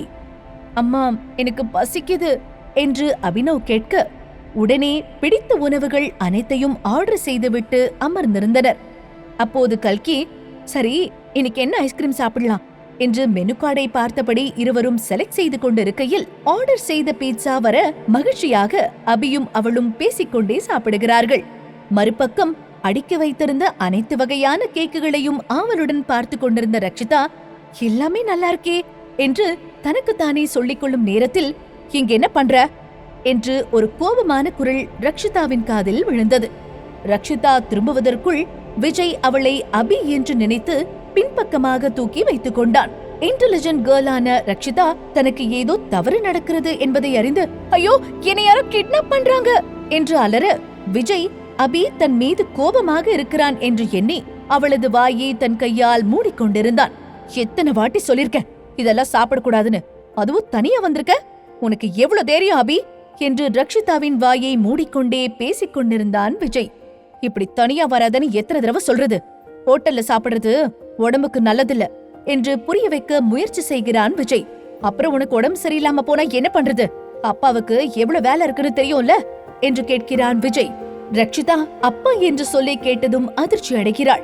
அப்பா என்று சொல்லி பார்க்கும்போது, அம்மா உனக்கு அப்பா இல்ல என்று சொன்னது அவள் நினைவுகளில் வர, ஒரு முறை விஜயின் முகத்தை தடவி பார்த்து, அப்பா அப்பா என்று தன் பிஞ்சு குரலால் கொஞ்சி அழைக்கிறாள் ரக்ஷிதா. விஜய், அதுக்கு என்ன இப்ப என்று கேட்க, அப்பா பசிக்குதுப்பா, வாங்க ஏதாவது சாப்பிடலாம் என்று சொல்ல, ஆச்சரியமடைந்தவனாய் தன் வாட்சை பார்த்துவிட்டு, இன்னும் 1 hour தான் இருக்கு என்கிறான். 1 hour போதும்பா என்றாள் ரக்ஷிதா. அருகில் இருந்த டேபிளில் உட்கார்ந்து ஆரஞ்சு ஜூஸ் ஆர்டர் செய்தான் விஜய். அதற்கு ரக்ஷிதா, அப்பா ஜூஸ் குடிச்சா அப்புறம் அதிகமா சாப்பிட முடியாது என்றவள் சர்வரிடம், அங்கிள் எனக்கு 2 சாக்லேட் ஐஸ்கிரீம் அப்புறம் இட்லி என்றாள். அவள் இட்லி ஆர்டர் செய்ததை கண்டு வியக்கிறான் விஜய். பிறகு ஐஸ்கிரீம் நல்லதில்ல என்று சொன்னதும் சரி என்று ஒப்புக்கொண்டாள் ரக்ஷிதா. பிறகு உனக்கு யார் இட்லி எல்லாம் சாப்பிட சொல்லி கொடுத்தாங்க என்று விஜய் கேட்க, ரக்ஷி கையை நீட்டி பக்கத்து கேபினில் இருந்த கல்கியை பார்த்து, அதோ அம்மா தான் சொல்லி கொடுத்தாங்க என்று சொல்லிவிட்டு சாப்பிட ஆரம்பித்தாள். விஜய் தனக்குள் கோபத்துடன், அந்த லேடி இன்னும் அபினவ கிட்ட என்னெல்லாம் சொல்லிருக்காளோ? அம்மாவா என்று முணுமுணுத்து விட்டு ரக்ஷிதாவிடம் அவ உன் அம்மா அல்ல என்று கூற, அப்பா அவங்கதான் என் அம்மா என்று உறுதியாக கூறுகிறாள். விஜய் அவள் அருகில் சென்று, அபி நான் ஏற்கனவே சொல்லிருக்கேன் ஸ்ட்ரேஞ்சர்ஸ் கிட்ட பேசாதன்னு, அதுவும் அழகான பொண்ணுங்களை நம்பவே நம்பாத என்று விஜய் கூற, அதை கேட்ட ரக்ஷிதா அபியா என்று குழப்பத்துடன், அப்பா நீங்க அவங்கள அம்மாவா ஏத்துக்கலனா நான் உங்களை அப்பாவா ஏத்துக்க மாட்டேன் என்று உறுதியாக ரக்ஷிதா சொல்ல விஜய் அதிர்ந்து போகிறான். அபியிடம் திடீரென்று எப்படி இவ்வளவு மாற்றம் என்று உறைந்து நின்று கொண்டிருக்கிறான் விஜய். அப்பா நீங்க அவங்கள அம்மாவா ஏத்துக்கலனா நான் உங்களை அப்பாவா ஏத்துக்க மாட்டேன் என்ற ரக்ஷிதாவின் குரல் விஜயின் காதுகளில் ஒலித்துக் கொண்டே இருக்க கோபத்தின் உச்சிக்கே சென்றார். விஜயின் கோப பார்வையை உணர்ந்த கௌஷிக், டேய் அண்ணன் கிட்ட சிக்கின செத்த எஸ்கேப் என்ற மைண்ட் வாய்ஸுடன் நைஸாக அங்கிருந்து நழுவிக் கொள்கிறார். விஜய் கோபத்துடன் சோஃபாவில் அமர்ந்திருந்த கல்கியை பார்த்து, இந்த சூனியக்காரி இன்னும் என்னெல்லாம் என் குழந்தைகிட்ட சொல்லிருக்காளோ, இந்த மாதிரி எல்லாம் அபி பேசவே மாட்டானே என்று தனக்கு தானே கேள்வி எழுப்பிக் கொள்கிறான். திடீரென்று ரக்ஷிதாவை பார்த்து, நீ அவ கூட தான் வந்தியா என்று கேட்க ரக்ஷிதாவும் அஃப்கோர்ஸ் என்றாள். உடனே விஜய், அதான பார்த்தேன், நினைச்ச மாதிரியே நடந்திருக்கு, இல்லனா நீயே இட்லி எல்லாம் கேட்க போற என்று நினைத்துக் கொண்டே ரக்ஷியிடம், நீ இனி அவகிட்ட பேசவே கூடாது ஓகே என்று கராராக கூறுகிறான். அதை கேட்டு ரக்ஷிக்கு தனது அம்மாவிடம் எவ்வாறு பேசாமல் இருப்பது என்று கல்கியை பாவமாக பார்த்தாள். உடனே விஜய், சாப்பிட்டதெல்லாம் போதும் வா ரூம்க்கு போலாம் என்று கையை பிடித்து இழுத்துக்கொண்டே செல்கிறான். ஆனால் இன்டெலிஜென்ட் கேர்ளான ரக்ஷிதாவோ எப்படியாவது அப்பாவை கன்வின்ஸ் பண்ணி அம்மாவோட சேர்த்து வைத்து விட வேண்டும் என்ற எண்ணத்துடன், அப்பா அம்மா அழகா இல்லையா, மூவி ஸ்டார் எல்லாரையும் விட அழகா இல்ல, நீங்க அவங்களோட சேர்ந்து வெளியே போனா எவ்வளவு நல்லா இருக்கும் என்று பிஞ்சு குரலில் கேட்க, மேலும் விஜயின் தலையில் இடி இறங்கியது போல இருந்தது. அதே டென்ஷனுடன் ரூமிற்கு சென்றதும் அபி என்று நினைத்து ரக்ஷியிடம், அபி நீ இப்படியெல்லாம் பேசக்கூடாது, நான் குளிச்சிட்டு வரேன், நீ ஒழுங்கா படுத்து தூங்கணும் என்று கூறி குளிக்க சென்றான் விஜய். மறுபக்கம் ரெஸ்டாரண்டில் அபினவ் என்று தெரியாமல் ரக்ஷிதா பீட்சாவில் உள்ள அனைத்து காய்களையும் ஒன்று விடாமல் சாப்பிட்டிருந்தது கல்கிக்கு மிகுந்த ஆச்சரியமாக இருந்தது. எப்போதும் காய்களை ஒதுக்கி வைத்து சாப்பிடுபவள் இன்று மட்டும் எப்படி என்று யோசித்துக் கொண்டிருக்க, அபினவ், அம்மா நான் இன்னொரு கேக் வாங்கிக்கிட்டுமா என்று பர்மிஷன் கேட்க, ரொம்ப சாப்பிடுற, சரிப்போ சாப்பிடு என்று பதிலை கேட்ட அடுத்த நொடியே கேக் ஆர்டர் செய்ய ஓடினான் அபினவ். ரக்ஷிதா அம்மாவை விட்டு வந்திருக்க கூடாதோ என்று நினைத்து விஜய்க்கு தெரியாமல் அவனுடைய ரூமிலிருந்து வெளியேறி மீண்டும் ரெஸ்டாரண்ட்டுக்கு வர அங்கே கல்கி தூங்கிக் கொண்டிருப்பதை கவனித்து, அம்மா தூங்கிட்டியா, போலாமா என்று கேட்க கல்கி, இப்பவாது ரூமுக்கு போறதுக்கு மனசு வந்ததே, கேட்க வேண்டாமா, சரிவா போலாம் என்று ரக்ஷிதாவை அழைத்துக் கொண்டு ரூமுக்கு செல்கிறாள். மறுபக்கம் அபினவ் ஆர்டர் செய்த கேக்குடன் அங்கு வர கல்கி இல்லாததை கண்டு ஏமாற்றம் அடைகிறான். அப்போது அவன் பின்னாலிருந்து விஜய், இன்னும் வயிறு ஃபுல்லாகலையா உனக்கு என்று கத்தியபடி அபினவை தூக்கிக் கொண்டு ரூமுக்கு செல்கிறான். கல்கியும் ரக்ஷியும் தூங்க தயாராகிக் கொண்டிருக்கும் போது காலிங் பெல் சவுண்ட் கேட்கிறது. ரஷிக்குட்டி கதவு திறந்து யாருன்னு பாரு என்றாள் கல்கி. மா நான் கொஞ்சம் பிஸியா இருக்கேன், நீங்க போய் கதவு தரங்க என்று கூறி கேமில் மூழ்கினாள் ரஷி. கல்கி சென்று கதவை திறந்தவுடன் ஒயிட் சூட்டில் 20 வயது உள்ள ஒரு ஆண் நின்று கொண்டிருந்தார். அவனை பார்த்து, ஹாய் மிஸ்ஸஸ் கல்கி, உள்ள வந்து பேசலாமா என்று கேட்க, வாங்க மிஸ்டர் என்று பேர் தெரியாமல் இழுக்க கௌஷிக் என்று கூறியவாறு உள்ளே வந்து சோஃபாவில் அமர்ந்தான். கல்கி, சொல்லுங்க மிஸ்டர் கௌஷிக், என்ன வேணும் என்று கேட்க, இந்த பிரசிடென்ஷியல் சூட்டை வெக்கேட் பண்ணணும் என்று அசால்ட்டாக சொல்ல, என்ன காரணம்னு தெரிஞ்சுக்கலாமா என்று கேட்கிறாள். நீங்க என் அண்ணனுக்கு ட்ரை பண்ற மாதிரி தெரியுது, அதை ஸ்டாப் பண்ணிக்கோங்க, பார்க்க டீசெண்டா இருக்கீங்க, எங்க ஹோட்டல் ரூம் புக் ஆகி அதை நாங்களே கேன்சல் பண்ணா உங்களுக்கு நஷ்ட ஈடா பணம் தரணும், இந்தாங்க உங்க 7.5 லட்சம், இதை வச்சுக்கிட்டு ரூமை காலி பண்ணுங்க, கீழே வேற ஃப்ளோர்ல உங்களுக்கு ரூம் தரும் என்று கூறியவனை பார்த்து முறைத்து கொண்டிருக்கிறாள் கல்கி. சின்ன புள்ளத்தனமா பேசுறீங்க, நான் அவருக்கு ட்ரை பண்றத நீங்க பாத்தீங்களா, அது போக என்கிட்ட தேவைக்கு அதிகமா பணம் இருக்கு, என்ன பார்த்தா உங்களுக்கு எப்படி தெரியுது என்று கேட்க, ஆனாலும் அப்பட்டமா தெரியுதே மிஸ் கல்கி, ஆமா உங்களுக்கு கல்யாணம் ஆகலன்னு சொன்னாங்க, அப்ப நீங்க மிஸ் தானே என்று ஏளனமாக கேட்டவனை கடும் கோபத்துடன் கெட் அவுட் என்று கத்துகிறாள். ஓகே, ஆனா சீக்கிரமா இங்க இருந்து போயிடுங்க, இங்கதான் நாங்க தேடிட்டு இருக்கிற famous neuro surgeon doctor Mayuri வந்து தங்க போறாங்க என்று கௌசிக் கூற, அப்போதுதான் கல்கி விஜய் தன்னை தேடிக்கொண்டிருப்பது நினைவில் வந்தது. அதன் பிறகு எதுவும் பேசாமல் இங்கிருந்தால் மாட்டிக்கொள்ளுவோமோ என்ற பயத்தில் செக்கை வாங்கிக் கொண்டு வேறு ரூமுக்கு ஷிஃப்ட் ஆனாள் கல்கி. கல்கி தூங்க சென்றதை உறுதி செய்து கொண்ட ரக்ஷிதா மீண்டும் ஆன்லைனில் தன் கேம்மேட் கௌசிக்கிடம் பேசிக்கொண்டே விளையாடத் தொடங்கினாள். ஆர்கே, நீ பையனா பொண்ணா என்று கௌசிக் கேட்க, அது சீக்ரெட், அதெல்லாம் வெளியே சொல்லக்கூடாது என்றபடி தொடங்குகின்றனர். கௌசிக் ரக்ஷியிடம், ஆமா நீ இன்னைக்கு கேம் விளையாட வரவே இல்ல என்று கேட்க தான் ரூம் ஷிஃப்ட் செய்த கதையை கூறினாள். பிறகு கௌஷிக், ஆர்கே நீ கலிபோர்னியாலிருந்து சென்னை வந்துட்டு சொன்ன, எங்க இருக்க சொல்லு தல என்று கேட்க ரக்ஷிதா தங்கியிருக்கும் ஈஸ்வரன் குரூப் ஆஃப் ஹோட்டல் பேரை சொல்ல அதை கேட்ட கௌஷிக் அதிர்ச்சியில், நானும் அங்கதான் இருக்கேன், நானே வந்து உங்களை பாக்குற என்று சொல்ல ஓகே என்கிறாள். உடனே ரூம் நம்பர் என்ன தல என்று கேட்க, இன்னைக்கு வேணா அம்மா தூங்கிட்டாங்க, நாளைக்கு மீட் பண்ணலாம் என்று சொல்லி உறங்க செல்கிறாள் ரக்ஷிதா. நடந்த நிகழ்வுகள் அனைத்தையும் கல்கி மறைந்து நின்று கேட்டுக்கொண்டிருந்தாள். விடிந்ததும் கௌதம் கல்கி தங்கியிருந்த ஹோட்டலில் நின்று கொண்டிருந்தான். அப்போது அருகிலிருந்த பாருக்கு சென்று, என்ன செய்யணும்னு தெரியும்ல, சரியா செஞ்சிருங்க என்று கூறிவிட்டு வெளியே வந்தான். கௌதமின் போனை எடுத்து, ஹாய் மிஸ் கல்கி, உங்க போன் நம்பரை கீழே ரிசப்ஷன்ல வாங்கின, அதுக்கு முதல்ல சாரி, உங்களால இன்னைக்கு நைட்டு 8 மணிக்கு கீழே இருக்கிற பாருக்கு வர முடியுமா ப்ளீஸ் என்று கல்கிக்கு மெசேஜ் அனுப்பினான். ஆனால் கல்கி அதை ஸ்பாம் என்று நினைத்துவிட்டு டெலிட் செய்து விடுகிறாள். அங்கு கௌதம் வருவான் என்று எதிர்பார்க்காத வர்ஷா அவனை ஃபாலோ பண்ணி கொண்டிருந்தாள். அப்போது அங்கிருந்த வெயிட்டர்கள், ஒருவேளை கௌதம் சார் அவருடைய ஃபியான்சிக்கு ப்ரப்போஸ் பண்ண போறாரோ, கௌதமோட ஃபியான்சி ரொம்ப லக்கி போன்ற பேச்சுக்களை கேட்டு முகம் சிவந்தாள் வர்ஷா. கௌதம் தனக்காகத்தான் சர்ப்ரைஸ் பார்ட்டிக்கு ஏற்பாடு செய்திருப்பதாக நினைத்து குதூகலமானாள். கௌதம் ஃப்ரெண்ட்ஸ் குரூப்பில் come to Velvet Bar at 8 என்று அனுப்ப அது தவறுதலாக வர்ஷாவிற்கும் சென்று விடுகிறது. மகிழ்ச்சியில் வெளியே வர அப்போது கல்கி அங்கிருப்பதை பார்த்து விட்டாள். இவ்வளவு காஸ்ட்லியான ஹோட்டலுக்கு கல்கி எப்படி வந்திருப்பாள் என்று பல தவறான எண்ண ஓட்டங்களுடன் பார்ட்டிக்கு தயாராக ஷாப்பிங் செல்கிறாள் வர்ஷா. கல்கியை வெறுப்பேற்ற வேண்டும் என்ற நோக்கத்தில் வர்ஷா கல்கிக்கு மெசேஜ் செய்கிறாள். அதில், உனக்கு பிறந்த பையனை பார்க்கணுமா, come to Velvet Bar at 8 என்று இருக்கிறது. மெசேஜை திறந்து பார்த்த கல்கிக்கு தூக்கி வாரி போட்டது. உனக்கு பிறந்த பையனை பார்க்கணுமா, come to Velvet Bar at 8 என்று இருந்த மெசேஜை கண்டதிலிருந்து கோபம், அழுகை, விரக்தி, நிம்மதி என்று எந்த உணர்வுடன் தான் இருக்கிறோம் என்று தெரியாமல் எப்போது 8 மணி ஆகும் என்ற எதிர்பார்ப்பில் பதற்றத்துடனே இருக்கிறாள் கல்கி. 8 மணி ஆனதும் பார் முழுவதும் நிரம்பி வழிந்தது. ரிச்மேன்ஸ் பார்ட்டி என்பதால் கௌதமின் ஃப்ரெண்ட்ஸ் ஆஃப் ஃப்ரெண்ட்ஸ் என்று ஆண் மற்றும் பெண் நண்பர்கள் கையில் மதுக்கோப்பையுடன் ஆரவாரித்துக் கொண்டு இருக்கிறார்கள்.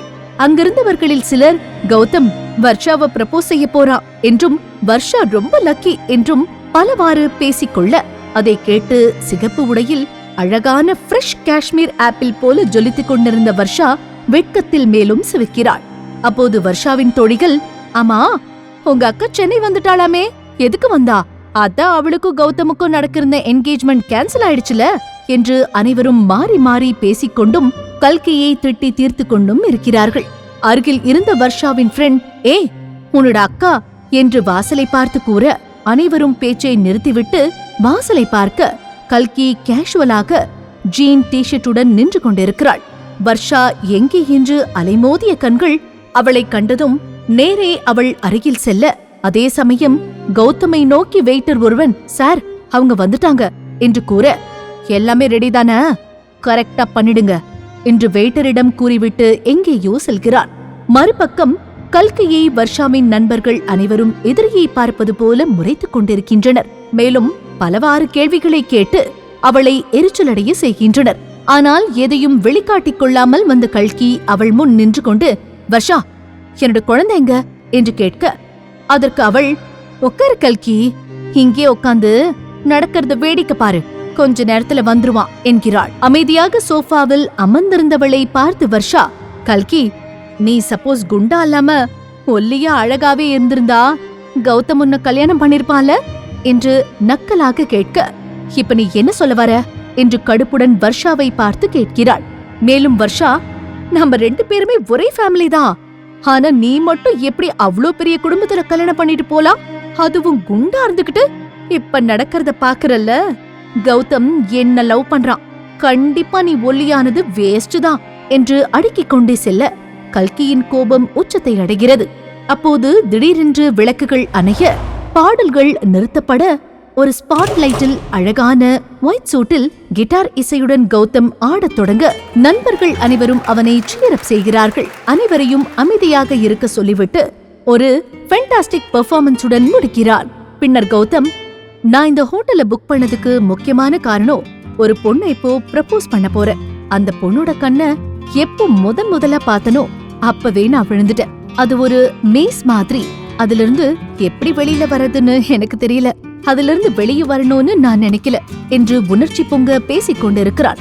பின்னர் தன் கையில் பொக்கே மற்றும் காஸ்ட்லி டைமண்ட் ரிங் பாக்ஸுடன் நடக்க ஆரம்பிக்க வர்ஷா மகிழ்ச்சி பெருக்கில் எழுந்து ப்ரப்போசலை ஏற்றுக்கொள்ள தயாராகிறாள். ஆனால் கௌதம் கண்களில் தெரிந்தது கல்கி மட்டுமே. அப்போது சீலிங்கில் இருந்து ரோஜா இதழ்கள் கொட்ட ஆச்சரியத்துடன் அனைவரும் நிற்க, கௌதமோ வர்ஷாவை தாண்டி சென்று, கல்கி, நீங்க என்ன உங்க ஃப்ரெண்டா ஏத்துப்பீங்களா என்று கெஞ்ச கோபத்தில் சிவக்கிறாள் வர்ஷா.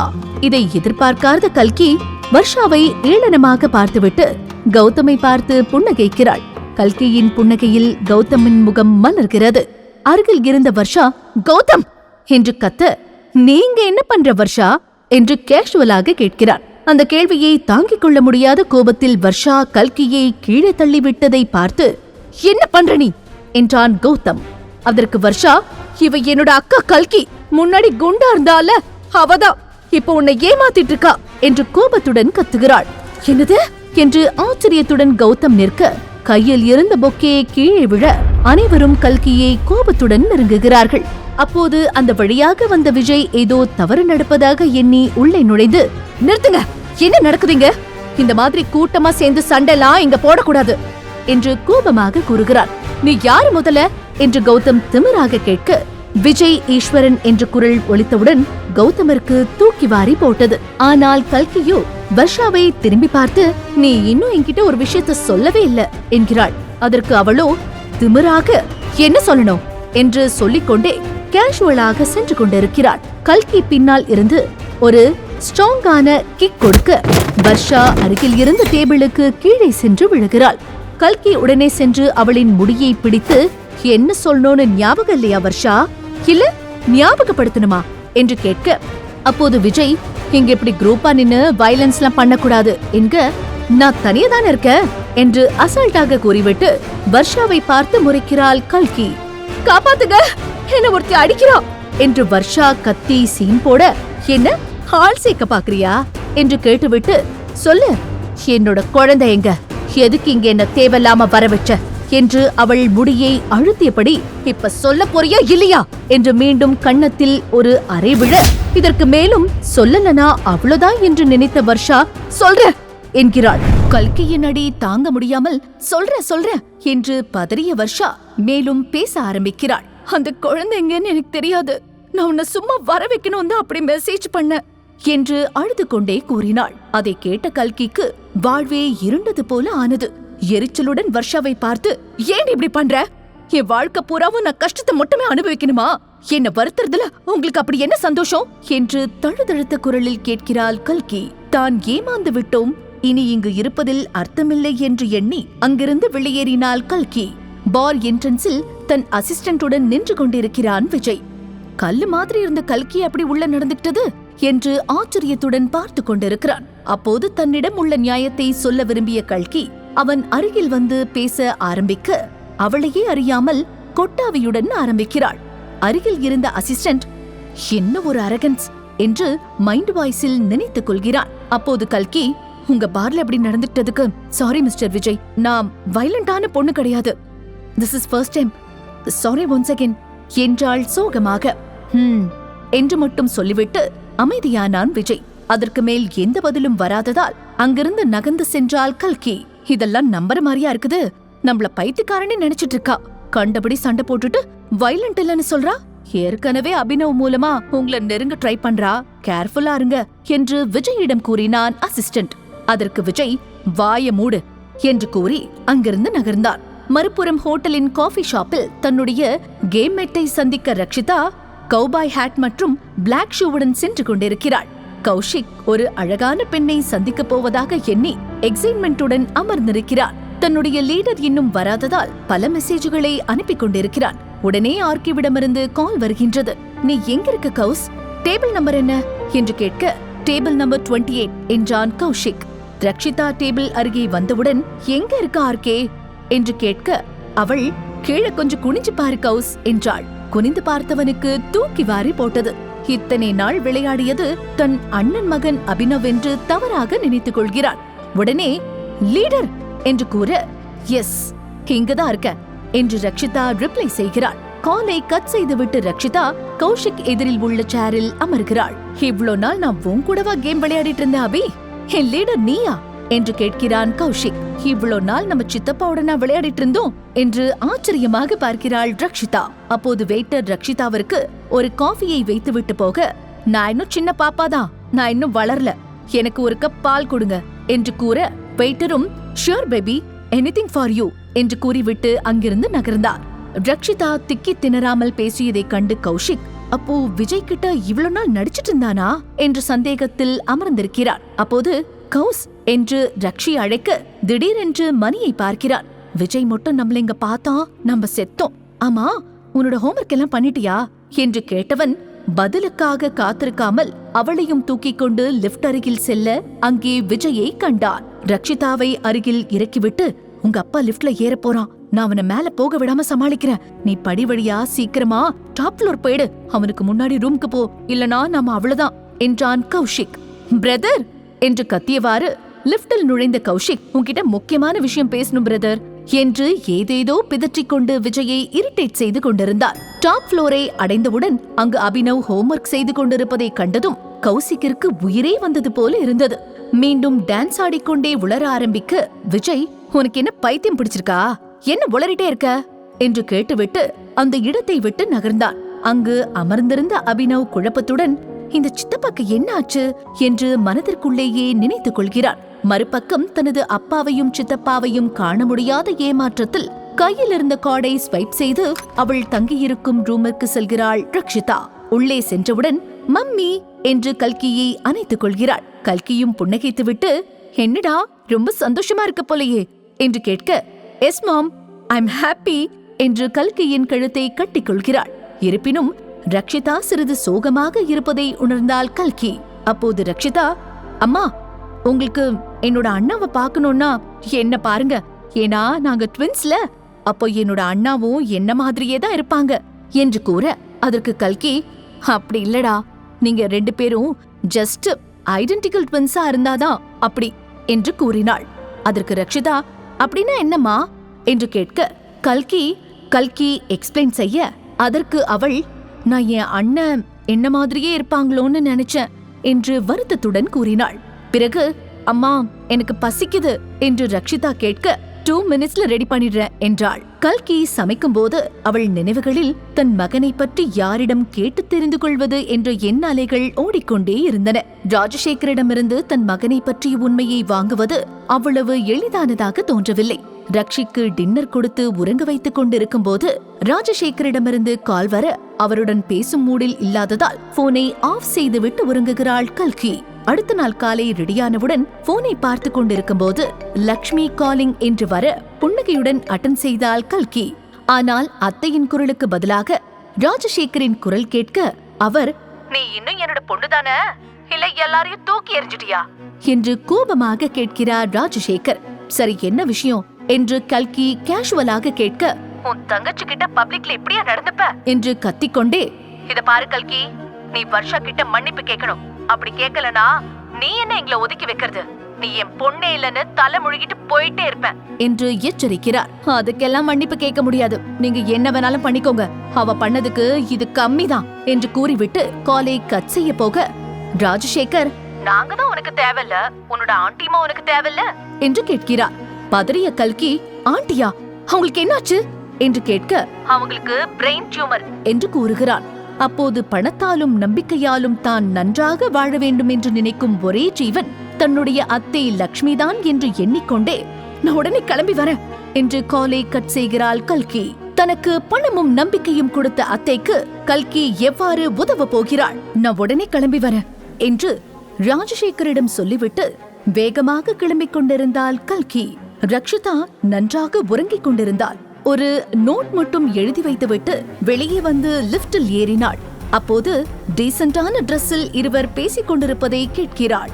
அதில் ஒருவள், நாம் அவனை ரொம்ப ஹார்ஷா ட்ரீட் பண்றோம்னு பயமா இருக்கு, நீ அவனை அடிச்சிருக்க வேண்டாம் என்று கூற, மற்றொருவள், நீ என்ன பேசுற, அந்த பையனை பார்த்தல, அடி வாங்கினா கூட பெருசா எதுவும் பேச மாட்டேங்கிறான், பிடிவாதமா இருக்கான், ஒபீடியன்ஸ் வரணும்னா செஞ்சுதான் ஆகணும் என்கிறாள். ஆனா அவனுக்கு ஆட்டிசம்னு நினைக்கிறேன் என்று கூற, அப்படியா, அதனாலதான் எப்பவுமே மந்தமா இருக்கானா, எதை சொன்னாலும் ஸ்லோவா தான் புரிஞ்சுக்கிறான் என்க இன்னொருவள், அப்படிதான் நினைக்கிறேன், அபி விஷயத்துல மிஸ்டர் விஜய் ஈஸ்வரன் ரொம்ப ஸ்ட்ரிக்டா நடந்துக்கிறாரு, என்ன பொறுத்த வரைக்கும் நல்லதுதான் சொல்லுவேன், அவனுக்கு சாப்பாடு தரலனா கூட பேசாம கோவமா தான் இருக்கானே தவிர அவங்க அப்பா கிட்ட அதை பத்தி வாயே திறக்க மாட்டேங்கிறான், சோ நமக்கு பிரச்சனை இல்ல என்று கூறிட, அதை கேட்ட மற்றொருவள், பாவம்பா, அவனுக்கு கொஞ்சம் ஐக்கியூ கம்மி என்று முணுமுணுத்து கொண்டே இருவரும் லிப்டில் இருந்து இறங்கினார்கள். அவர்கள் இறங்கிய இடத்திலேயே கல்கியும் இறங்கி அவர்கள் பேசுவதை யோசித்துக் கொண்டே சென்றாள்.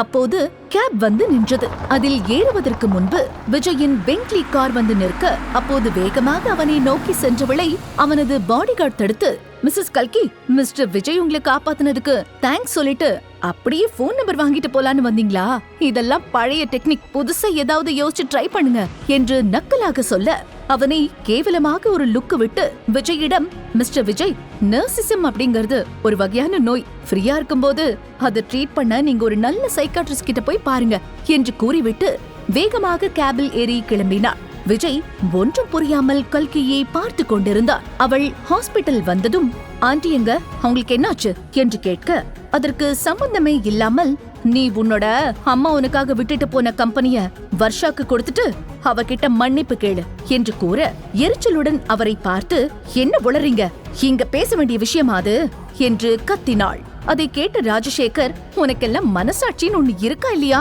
5 வருஷமா என்ன அவமானப்படுத்துறதையே வேலையா வச்சிருக்க, உன் அத்தை மாதிரி எனக்கும் டியூமர் தான் வரப்போகுது என்று ஆத்திரத்தை கல்கியின் மேல் கொட்டி தீர்த்தார். அருகில் பெட்டில் அத்தை லக்ஷ்மியை கண்டதும் அழுகையுடன் அவளை நோக்கி ஓடினாள் கல்கி. லக்ஷ்மி கல்கியின் கைகளை பிடித்து, நீ உங்க அம்மா மாதிரியே இருக்க என்று கூறி அவள் கைகள் நடுங்குவதை கண்ட கல்கிக்கு பழைய ஞாபகங்கள் எல்லாம் வந்து சென்றது. அவள் அழுவதை கண்ட லக்ஷ்மி, அழக்கூடாது கல்கி, எப்பவுமே நீ ஸ்ட்ராங், உன்னோட ஒவ்வொரு சொட்டு கண்ணீருக்கும் அவ்வளவு வேல்யூ இருக்கு, அதை வேஸ்ட் பண்ணாத, உன்னோட கஷ்டங்கள் தான் உன்னை வலிமையானவள மாத்தும், எனக்கு ஏதாவது ஆனாலும் நீ தைரியமா இருக்கணும் என்று கல்கிக்கு நம்பிக்கை வார்த்தைகளை கூற, தன் தந்தை எந்த உதவியும் செய்யாத போது பணம் மற்றும் நம்பிக்கை கொடுத்து உதவியது அவள் அத்தை மட்டுமே என்று நினைத்து வருத்தம் கொள்கிறார். அப்போது ராஜசேகர், சின்ன வயசுல இருந்து உன்னை தூக்கி வளர்த்தவங்க சாகணும் நினைக்கிறியா என்று கேட்க, அதை கண்டுகொள்ளாதவளாய் அத்தையின் ரிப்போர்ட்டை எடுத்து பார்த்து கொண்டிருந்தாள். இது ரொம்ப ரிஸ்க் கல்கி, இங்க இருக்கிற டாக்டர்ஸ் எல்லாரும் கைய விரிச்சிட்டாங்க, வர்ஷாவோட ப்ரொஃபசர் டாக்டரால மட்டும்தான் இத பண்ண முடியும், ஆனா நீ அவகிட்ட மன்னிப்பு கேட்டுட்டு அந்த கம்பெனி அவகிட்ட மாத்தி கொடுத்துட்டா ப்ரொஃபசர் கிட்ட கேக்குறேன்னு சொல்றா என்று பேராசையில் பிதற்றிக் கொண்டிருந்தான் ராஜசேகர். அதற்கு பதில் கூறாமல் ரிப்போர்ட்டை பார்த்துவிட்டு எதையோ யோசித்தவள், நான் உங்களை அப்புறமா வந்து பாக்குறேன் என்று கூறி அங்கிருந்து சென்று விடுகிறாள். இதை பார்த்த ராஜசேகர் தேவையில்லாத வார்த்தைகளை விட அவள் அத்தை கல்கியை விட்டு கொடுக்கவே இல்லை. மறுபக்கம் அபியிடம், நீயே இன்னும் மதியம் கொடுத்து ஹோம்வொர்க்க பண்ணல, அப்புறம் எப்படி இப்ப கொடுக்கற ஒர்க்க பண்ணுவ என்று அபியின் பர்சனல் டீச்சர் அவனை திட்டி தீர்த்து கொண்டிருந்தாள். உங்க அப்பா உன் வயசுல இதெல்லாம் நல்லா சால்வ் பண்ணுவாராம், படிப்புல ரொம்ப சுட்டியாம், ஆனா நீ அதுக்கு ஆப்போசிட், ஒருவேளை உனக்கு உங்க அம்மா ஜீன் போல, அதான் ஐக்கியூவும் கம்மியா இருக்கு என்று ஏளனமாக கூறுகிறாள். அதை கேட்டு கோபத்தில் அவனுக்கு அருகில் இருந்த நோட்டை எடுத்து அந்த ப்ராப்ளமை ஈஸியாக சால்வ் செய்து டீச்சரிடம் நீட்டினான். இது தப்பு, நீயே இத அந்த மெத்தட்ல போடல, உன்கிட்ட நான் எத்தனை தடவை சொல்லிருக்கேன் என்று வேண்டுமென்றே கையை இழுத்து அடித்தாள். வலியில் கண்கள் சிவந்தன, ஆனாலும் அழுகாமல் பொறுத்து கொண்டான். நீ கிளாஸ்ல ஒழுங்கா கவனிக்காததுக்கு இப்ப கிளாஸ்ல நின்னுட்டே கவனி, இப்போ தப்பா சால்வ் பண்ணதுக்கும் இதுதான் பனிஷ்மெண்ட் என்று சொல்லிவிட்டு பாடம் நடத்த ஆரம்பித்தாள். 2 மணி நேரமாக கால் வலியையும் பொறுத்து கொண்டு நின்று கொண்டே கிளாஸை கவனித்தார். கிளாஸ் முடிந்ததும் டீச்சர் வெளியே செல்ல வலியில் சோஃபாவில் விழுந்தான் அபி. ரூமை விட்டு வெளியே வந்த டீச்சர், அவனுக்கு உண்மையாவே பேச முடியாதா என்று கேட்டாள். அதற்கு அவள், அது எதுக்கு நமக்கு, யாரு கொடுப்பா இவ்வளவு ஃபீஸ், நமக்கு கொடுத்த வேலையை மட்டும் பண்ணுவோம், அவனை நாம தான் மிஸ்பிஹேவ் பண்ற குழந்தை மாதிரி காமிச்சு ஏமாத்திட்டு இருக்கணும் என்கிறாள். நம்ம சாயங்காலம் மிஸ்டர் விஜய் கிட்ட அவன் ஹோம்வொர்க் பண்ணாதத ரிப்போர்ட் பண்ணலாம் என்று கூறிக்கொண்டே நடந்து சென்றனர். ரூமில் அபினவ் ஹோம்வொர்க் செய்தாலும் செய்யாவிட்டாலும் அடிப்பார்கள். பிறகு எதற்கு செய்து கொண்டு என்று நினைத்து அமர்ந்திருந்தான். அப்போது அபிக்கு தன் தாயும் தன்னுடைய கேம்மேட் ரக்ஷிதாவையும் பார்க்க வேண்டும் போல இருந்தது. அது முடியவில்லை என்றாலும் எங்காவது வெளியில் செல்லலாம் என்று வெளியில் நின்றிருந்த பாடிகார்டை ஏமாற்றிவிட்டு லிப்டுக்கு பதிலாக படியில் இறங்கி சென்றான். மறுபக்கம் தன் அம்மா இல்லாததை கல்கியின் நோட்டை பார்த்துவிட்டு தனது வேலைகளை தானே பார்த்து கொண்டாள் ரக்ஷிதா. மீண்டும் கேம் விளையாடிக் கொண்டிருக்கும் போது தனது தந்தையை பார்க்க வேண்டும் போல தோன்றியது. லிப்டில் செல்ல ஸ்வைப் கார்டு இல்லாததால் படிகளில் செல்ல முடிவெடுத்தாள். பின்னர் கியூட்டாக படிகளில் ஏறிக்கொண்டிருந்தாள். அதே சமயம் அபினவும் படிவழியாக இறங்கிக் கொண்டிருக்க இருவரும் தலை நிமிர்ந்து பார்க்கின்றனர். இருவரும் சந்தித்ததும் மாறி மாறி ஆச்சரியத்துடன் பார்த்து கொண்டிருக்கிறார்கள். ரக்ஷிதாவும் அபினவும் ஒருவரை ஒருவர் ஆச்சரியத்துடன் பார்த்து கொண்டிருந்தார்கள். யார் இங்கு கண்ணாடி வச்சது என்று ரக்ஷிக்குட்டி கேட்க, அபி இது கண்ணாடி இல்ல என்று பதிலளித்தான். அப்போ நம்ம 2 பேரும் ஏன் ஒரே மாதிரி இருக்கோம் என்று அவள் குழப்பத்தில் கேட்க, அவனும் ஒன்றும் புரியாமல் அப்போ நம்ம 2 பேரும் ட்வின்ஸா என்கிறான்.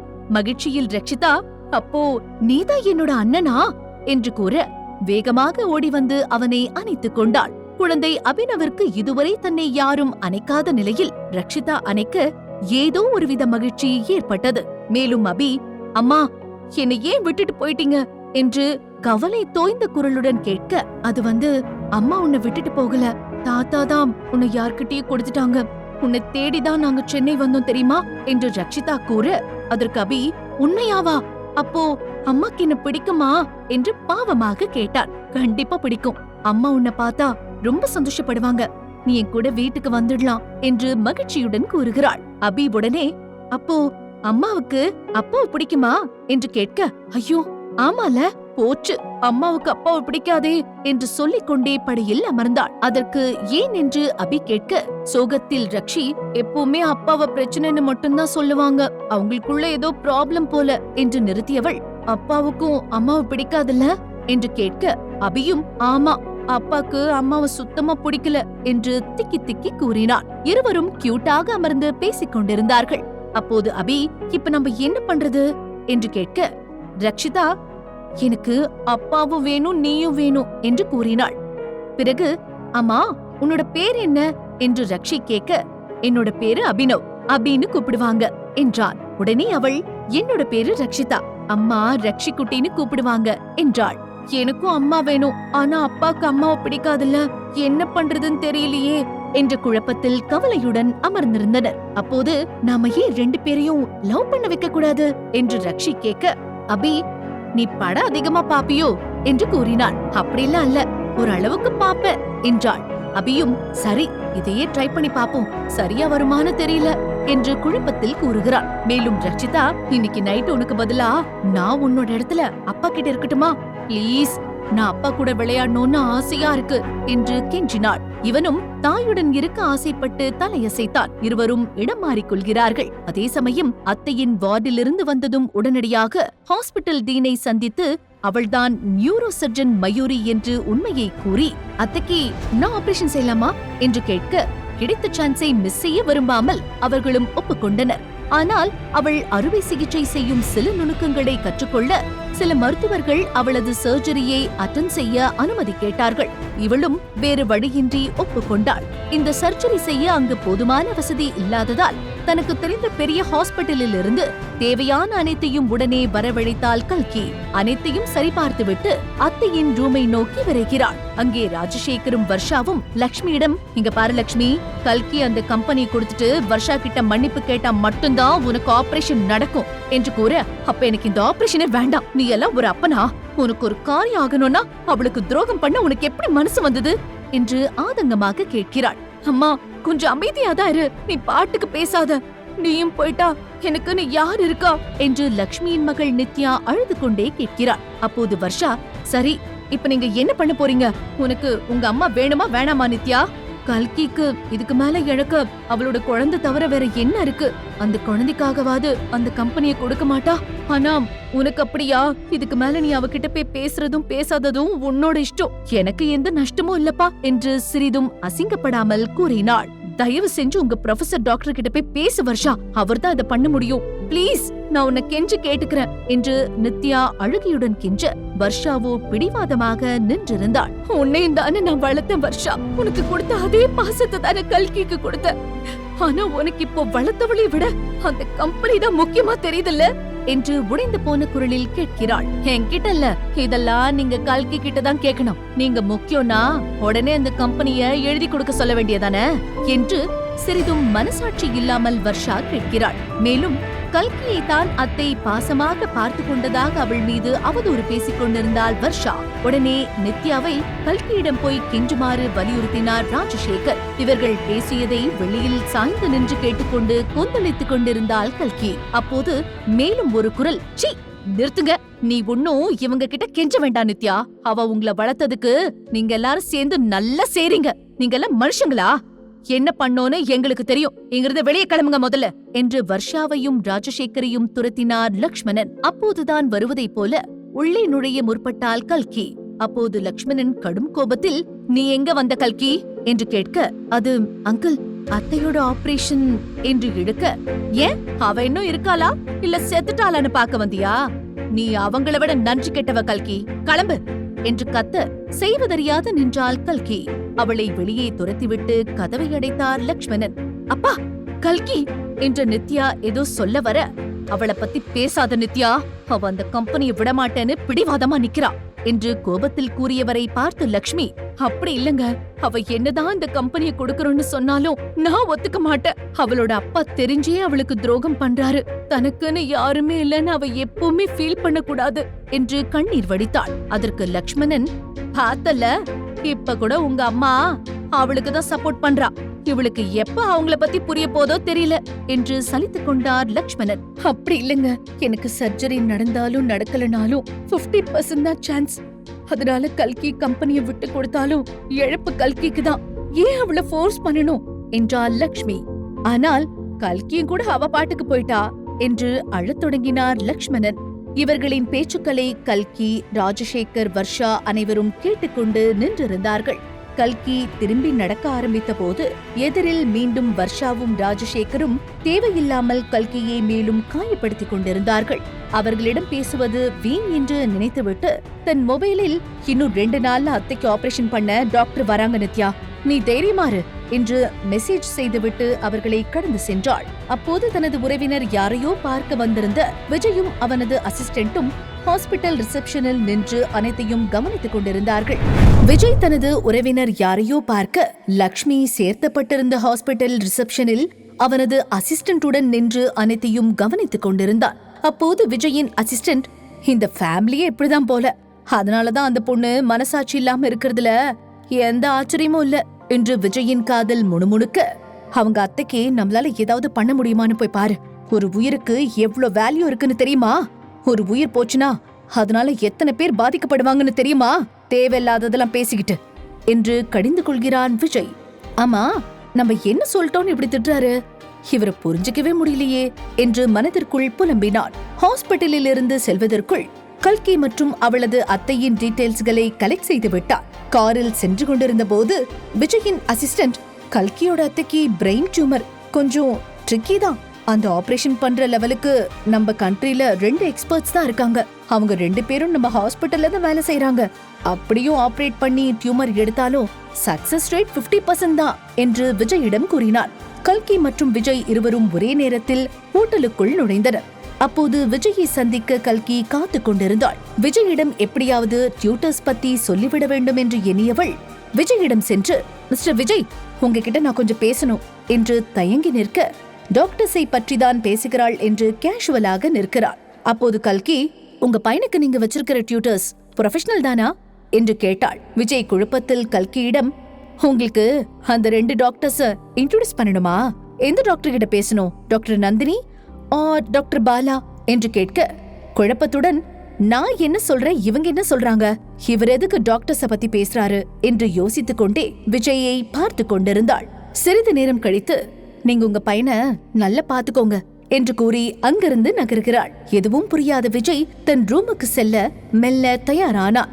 அப்போது அவனது அசிஸ்டன்ட், அந்த பொண்ணு ஏன் அப்படி சொல்லிட்டு போகுது, அப்போ அவளோட அத்தைக்காக அவ டாக்டர் பத்தி உங்ககிட்ட பேசலையா? அந்த பொண்ணு அவங்க அத்தைய பத்தி சுத்தமா கவலைப்படல. இந்த லேடிக்கு இதயமே இல்ல போல என்று அவன் கேள்வி எழுப்பினான். விஜய் மனதிலும் அதே போல தோன்ற, கல்கி ஏன் எந்த முயற்சி எடுக்கல என்றும், ஏன் என்னோட ஹெல்ப்பையும் கண்டுக்கவே இல்ல, ரொம்ப கிரேசியான பொண்ணுன்னு நினைச்ச, ஆனா மனசாட்சியே இல்லையோ என்று பல எண்ண ஓட்டங்களுடன் லெட்ஸ் ஃபர்கெட் இட் என்று நினைத்துக்கொண்டு தனது ரூமிற்கு செல்கிறான். ரக்ஷிதா அபியின் அறைக்கு சென்றபோது ஹோம்வொர்க் எல்லாவற்றையும் பார்த்தாள். அப்போது அருகில் ஒரு குரல், எங்க போயிட்டு வர அபி? ஹோம்வொர்க் முடிச்சிட்டியா? முடிக்காம என்ன பண்ற நீ? உங்க அம்மாக்கு அறிவே இல்ல, அதான் நீ உங்க அம்மா மாதிரியே இருக்க. உங்க அம்மா யாருனே தெரியாதுதானே உனக்கு? கைய காமி, உனக்கு இன்னைக்கு பனிஷ்மெண்ட் கண்டிப்பா இருக்கு என்று கோபமாக கூறிய ட்விட்டரை விசித்திரமாக பார்க்கிறாள். இவங்க யாரு? என்னோட அம்மாக்கு அறிவில்லன்னு சொல்ல, என்னோட அண்ணனை வேற இவ அடிப்பா போலையே என்று நினைத்தவள் கோபத்துடன் தன் கைகளை இடுப்பில் வைத்துக் கொண்டு ட்விட்டரை பார்த்து முறைத்துவிட்டு அவளை திட்டலாம் என்று நினைக்கும் வேளையில் கதவு திறக்கும் சத்தம் கேட்டது. விஜய் உள்ளே வர உடனே சென்று அப்பா என்று அவனை அணைத்துக் கொள்ள ஓடும்பொழுது டீச்சர் அவளது கையை பிடித்து நிறுத்தினர்.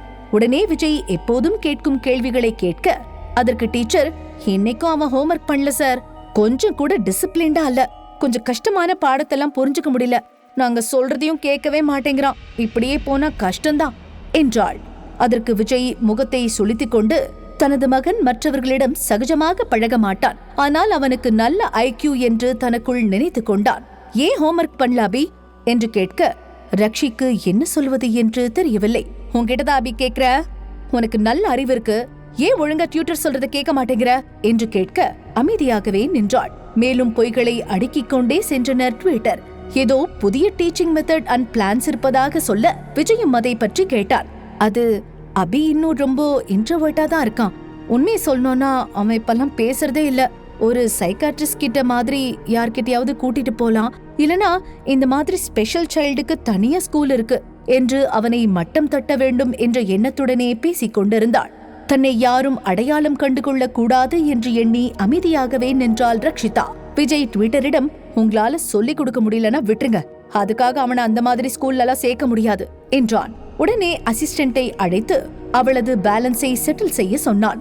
மேலும் அபியை பற்றி தவறாக சித்தரித்து விட்டு செல்ல வேண்டும் என்று எண்ணிக்கொண்டு பேசினாள். மிஸ்டர் விஜய், சென்னையிலேயே நான் பெஸ்ட் டீச்சர், நான் சொன்னது உங்களுக்கு கஷ்டமா இருக்கலாம், நான் உங்க பையனோட நல்லதுக்காக தான் சொன்னனே தவிர இதுல எனக்கு எந்த தனிப்பட்ட மோட்டிவும் இல்ல. நான் அபிக்கு டீச் பண்ண வரைக்கும் சந்தோஷமா தான் பண்ணேன், அவன் ரொம்ப அமைதியான பையன் என்று கூற விஜயின் கோபம் அமைதியானது. மேலும் கௌரவிடம், டீச்சருக்கு இன்னும் பாதி வருஷத்து சேலரியும் சேர்த்து கொடுத்து அனுப்பிடுங்க என்று கூற மகிழ்ச்சியில் நின்றாள். அப்பாடி, அப்பா அபிய விட்டு தரல என்று ஆறுதல் அடைந்து கொண்டாள் ரக்ஷிதா. ட்விட்டர் வெளியே செல்ல கிளம்பினாள். அப்போது ரக்ஷி தன் தந்தையிடம் சென்று, அப்பா, எனக்கு அம்மா இல்லையா? யாரு என்னோட அம்மா என்று பாவமாக கேட்க, மீண்டும் அப்பா, அம்மாவால தான் நான் ஒழுங்கா படிக்க மாட்டேங்கிறனா, அப்போ அம்மா முட்டாளா என்று கண்களில் நீர் மல்க கேட்க, பதில் சொல்ல முடியாமல், உனக்கு அப்படி யார் சொன்னா அபி என்று விஜய் கேட்க, அவங்கதான் சொன்னாங்க என்று ட்விட்டரை கை காண்பித்தாள். விஜய் கடும் கோபத்துடன் திரும்பி ட்விட்டரை பார்க்க, இதுவரை பெரும் தொகை கிடைக்கப் போகிறது என்ற மகிழ்ச்சியில் இருந்தவளுக்கு அபி இப்படி நம்மள நல்லா போட்டு கொடுத்துட்டானே என்று நினைத்து பதறி போய் விட்டாள். ட்விட்டர், பொய் சொல்லாத அபி, நான் எப்ப சொன்ன என்று கேட்க, அவள் தனது தந்தையின் காலை இறுக்கமாக கட்டிக்கொண்டு நின்றிருக்க தனது குழந்தையின் நிலையை உணர்ந்து டீச்சரை பார்த்தான். நடுங்கி போன டீச்சர், என்ன மன்னிச்சிடுங்க சார் என்று உதறலுடன் சொல்ல விஜய் கோபத்தின் உச்சத்தில் இருந்தார். உடனே கௌரவை அழைத்து, அந்த டீச்சரை விடாத, பிடி, போ, அவளை விடாத, பிடி என்றார். என்ன மன்னிச்சிடுங்க என்று டீச்சர் சொல்ல விஜயின் கண்களிலிருந்து இரத்த நாளங்கள் சிவக்க தொடங்கியது. அவனுடைய கோபம் எல்லை மீறி கொண்டிருந்தது. டீச்சரை பார்த்தபடியே, கௌரவ், அவளை புடி, விடாத என்றான். மேலும் அவளை வெளியே கூட்டிட்டு போய் வெயிட் பண்ணு என சொல்லவும் கௌரவும் டீச்சரை வலுக்கட்டாயமாக வெளியே இழுத்துச் சென்றான். விஜய் ரக்ஷிக்குட்டியை அறைக்குள் அனுப்பிவிட்டு உள்ளிருந்து வெளியே வந்தான். வெளியே வந்த விஜயிடம் கௌரவ், இந்த டீச்சர்ஸ் உங்க சித்தப்பா அனுப்புன ஆளுங்கதான், இவங்களுக்கு நிறைய பணம் கொடுத்து அபிய கொஞ்சம் மனநிலை பாதிக்கப்பட்ட குழந்தையா மாத்த நினைச்சிருக்காங்க, அப்பதானே அவங்களோட வாரிசுகள்லாம் உங்க ஹோட்டல் அண்ட் பிசினஸ்ல டேக் ஓவர் பண்ணி சேர்மன் ஆக முடியும் அதான் இப்படி பண்ணிருக்காங்க. இந்த 2 பேரையும் இதுக்கு முன்னாடி இந்த டீச்சர்ஸ் தான் அனுப்பியிருக்காங்க. அதனால நாங்களும் கொஞ்சம் அசால்ட்டா இருந்துட்டோம் என்று அவர்களிடமிருந்து வாங்கிய அனைத்து உண்மைகளையும் விஜயிடம் கூறினார். இவங்க 2 பேரும் அபியை என்ன பண்ணாங்க என்று இறுகிய முகத்துடன் விஜய் கேட்க, எப்ப பாரு திட்டிக்கிட்டே இருக்கிறது, அடிக்கிறது, இன்சல்ட் பண்றது மாதிரியான பனிஷ்மெண்ட் தான் கொடுத்திருக்காங்க. அதே சமயம் மத்தவங்களுக்கு அவங்க மேல எந்த சந்தேகமும் வராத மாதிரி நம்பிக்கையோடய நடந்திருக்காங்க. அனைத்தையும் விரிவாக கூறினான் கௌரவ். இதையெல்லாம் பொறுமையாக கேட்டிருந்த விஜய்க்கு டீச்சரின் மீது கோபம் அதிகரித்தது. அபியின் ஸ்கேலை எடுத்து டியூட்டரின் கையை பிடித்து இழுத்து திருப்பி அவள் விரல்களின் பின்முட்டியில் ஆத்திரம் தீர அடித்தாள். இதை கண்ட கௌரவ் அவள் ஆணாக மட்டும் இருந்திருந்தாள் அங்கு நடப்பதே வேற என்று நினைத்தாள். டீச்சரை அடித்து முடித்த விஜய் அபியின் அறைக்கு சென்றான். அங்கு ரக்ஷி அபியின் பொம்மைகளோடு தனியாக விளையாடிக் கொண்டிருப்பதை கண்ட விஜய்க்கு மேலும் சோகம் அதிகமானது. சிறு வயதிலிருந்து அபிக்கு அனைத்தையும் விஜய்தான் பார்த்து கொண்டான். ஆனால் அபி 1.5 வயது வரை யாரிடமும் பேச முடியாதவனாகவே வளர்ந்தான். அவனது மருத்துவர் அபிக்கு கான்ஜெனிட்டல் ஆட்டிசம் இருப்பதாக கூறினார். அவனை பார்த்துக்கொள்ள தனி ஆண் இல்லாமல் சிலர் வேண்டுமென்று டாக்டர் அறிவுறுத்த அவனுக்கென்று தனி பேபி சிட்டர், ஆசிரியர் என எல்லாமே வைத்தார். பின்பு வயதாக கொஞ்சம் கொஞ்சமாக அபி அனைவரிடமும் பேச ஆரம்பித்து விட்டான்.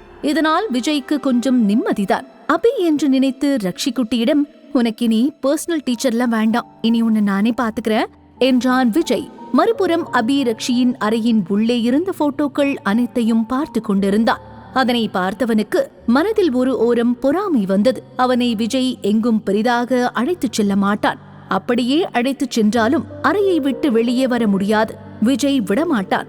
குழந்தை அபி அனைத்தையும் ஏக்கமாக பார்த்து கொண்டிருந்தான். அவனுக்கு அவன் தாய் கூடவே இருந்துவிட்டால் என்னவென்றுதான் தோன்றியது. சிறிது நேரத்தில் கல்கி வந்துவிட அவள் கண்டது என்னவோ, சமத்து பிள்ளையாக கேம் விளையாடாமல் ரக்ஷியின் இடத்தில் அமர்ந்திருந்த அபியைத்தான். அபியை பார்த்து ரக்ஷி குட்டி என்று நினைத்து அவனது தலையை கோதிவிட்டு, பசிக்குதா என்று பாசமாக கேட்க அபியும் மழலை குரலில் ஆம் என்றான். குளிச்சுட்டு வந்து சாப்பிடலாம் என்று கல்கி அவனை பாத்ரூமிற்கு அழைத்துச் சென்று ஒரு பாத் டப்பில் அமர வைத்து, முதல்ல நீ குளிச்சுட்டு ரக்ஷி என்று கூற, அப்போதுதான் அபிக்கு அது ஞாபகம் வந்தது. ஆம், தான் ஆண் பிள்ளை, ஆனால் ரக்ஷிதா பெண் பிள்ளை. கல்கியை பொறுத்தவரை இது அபி அல்ல, ரக்ஷிதா. என்ன செய்வதென்று தெரியாமல் அவளையே திகைத்து போய் பார்த்திருந்தான் அபி. பின்பு இல்லம்மா நானே குளிச்சுக்கிற என்று சொல்ல, கல்கி இப்போ ரக்ஷிதா பெரிய பொண்ணாயிட்டீங்க என்று நகைத்தவளை பார்த்து புன்னகைத்தான் அபி. அபி தனியே குளித்து முடித்து வர கல்கி ஆசையாக சமைத்துக் கொண்டிருக்கிறார். பின்பு இருவரும் சாப்பிட்டுக் கொண்டிருக்க அபி தன் தாயின் அன்பை பார்த்து திகைத்து போகிறார். கல்கி, அம்மாக்கு 2 நாள்ல ஒரு பெரிய ஆபரேஷன் இருக்கு, அம்மா போய் தூங்குறேன் என சொல்லி செல்கிறாள். படுக்கையறையில் கல்கி தூங்கிக் கொண்டிருக்க அவள் தூங்குவதை உறுதி செய்த அபி அவள் அருகே சென்று அவளது கையில் படித்துக்கொண்டு தாயின் இதய துடிப்பை கேட்டவாறு அவனும் உறங்கி போனான். அவனுக்கு இப்போது அம்மாவும் இருக்கிறாள் என்பதால் நிம்மதியாக உறங்கினான். ஆனால் ரக்ஷி குட்டி அனுப்பிய எமர்ஜென்சி மெசேஜ்களை அபி பார்க்கவில்லை. அதில், அபி எப்படியாவது என் அப்பா கிட்ட இருந்து காப்பாத்து, எனக்கு அம்மா திரும்ப வேணும், எனக்கு இங்க இருக்க பிடிக்கல, நாம அவங்க இடத்திலேயே இருந்துக்கலாம் என்று நிறைய மெசேஜ்களை அனுப்பியிருந்தாள். ரக்ஷி குட்டியை படிக்க வைக்க வந்த விஜய் அவளுக்கு ஒரு மேக்ஸ் சம்மை போட்டு இத சால்வ் பண்ணு என்றான். அவள் புரியாமல் திரு திரு என்று முழிக்க, நீ ஏற்கனவே போட்ட சம் தானே, இப்ப என்னாச்சு உனக்கு என்று கேட்க அவளிடம் பதில் இல்லை. ரக்ஷி குட்டி அமெரிக்காவில் பயின்றதால் அவளுக்கு இந்த பாடங்கள் எல்லாம் தெரியவில்லை. அந்த சிலபஸே வேறு. என்னாச்சு அபி, ஏன் இப்படி பண்ற என்று விஜய் சற்று டென்ஷனாக, அபி அப்பா நாம ஏன் இப்போ ஹிஸ்டரி படிக்க கூடாது என்று கேட்கிறாள். விஜயும் புரிந்து கொண்டவனாக ஹிஸ்டரி பாடத்திற்கு வந்து அடுக்கடுக்காக கேள்விகளை கேட்க அதில் ஒன்றுக்கு கூட அவளுக்கு பதில் தெரியவில்லை. விஜய்க்கு அபியின் மீது கோபம் வந்தாலும் இப்போதுதான் சரளமாக பேச தொடங்கியிருப்பதால் அதை கட்டுப்படுத்திக் கொண்டான். ஒருவேளை டீச்சருங்க சரியா சொல்லி தரலையோ என்று யோசித்தவன் அபியை போய் தூங்க சொல்ல அவளும் அப்பாடா என்று சுதந்திரமாக உணர்ந்து அங்கிருந்து ஓடுகிறாள். ரக்ஷி குட்டி அங்கிருந்து ஓடுவதை கண்ட கௌரவ் விஜயிடம், அபி முன்னவிட இப்ப ரொம்ப ஆக்டிவா தான் இருக்கான், ஆனா படிப்புல தான் கொஞ்சம் வீக் ஆயிட்டே போறான் என்று சொல்ல, விடு பாத்துக்கலாம், ரொம்பவும் கம்பல் பண்ண வேண்டாம் என்றான் விஜய். விஜய்க்கு ஒழுங்காக சொல்லிக் கொடுக்காத அந்த 2 ஆசிரியர்கள் மேல்தான் கோபம் வந்தது. ஏனெனில் அபி நன்றாக படிக்கும் மாணவன், அவனை இப்படியாக்கியது அவர்கள்தான் என்று நினைத்து கொண்டான். திடீரென்று விஜய்க்கு ஏதோ ஞாபகம் வந்து கௌரவிடம், அந்த கல்கிக்கு எப்படி இந்த டீச்சர்ஸ் சரியில்லைன்னு தெரியும் என்று முக்கியமான கேள்வியை கேட்க யோசித்த கௌரவ், ஒருவேளை கல்கி திரும்பவும் அபி கூட பேசிருப்பாங்களோ என்றவன், உங்களை ரீச் பண்ண கல்கி அபிய யூஸ் பண்றாங்கன்னு நினைக்கிற என்கிறான். விஜயும் அதை ஆமோதித்து, இனி கல்கி அபிய நெருங்க விடாம பாத்துக்கோ என்கிறான். நடக்கக்கூடிய காரியமா இது? விதியின் விளையாட்டில் ஜெயிக்கப் போவது யார்? முழு கதையையும் கேட்டு மகிழ பாக்கெட் FM ஆப்பை டவுன்லோட் செய்யுங்கள். லிங்க் டிஸ்கிரிப்ஷனில் கொடுக்கப்பட்டுள்ளது.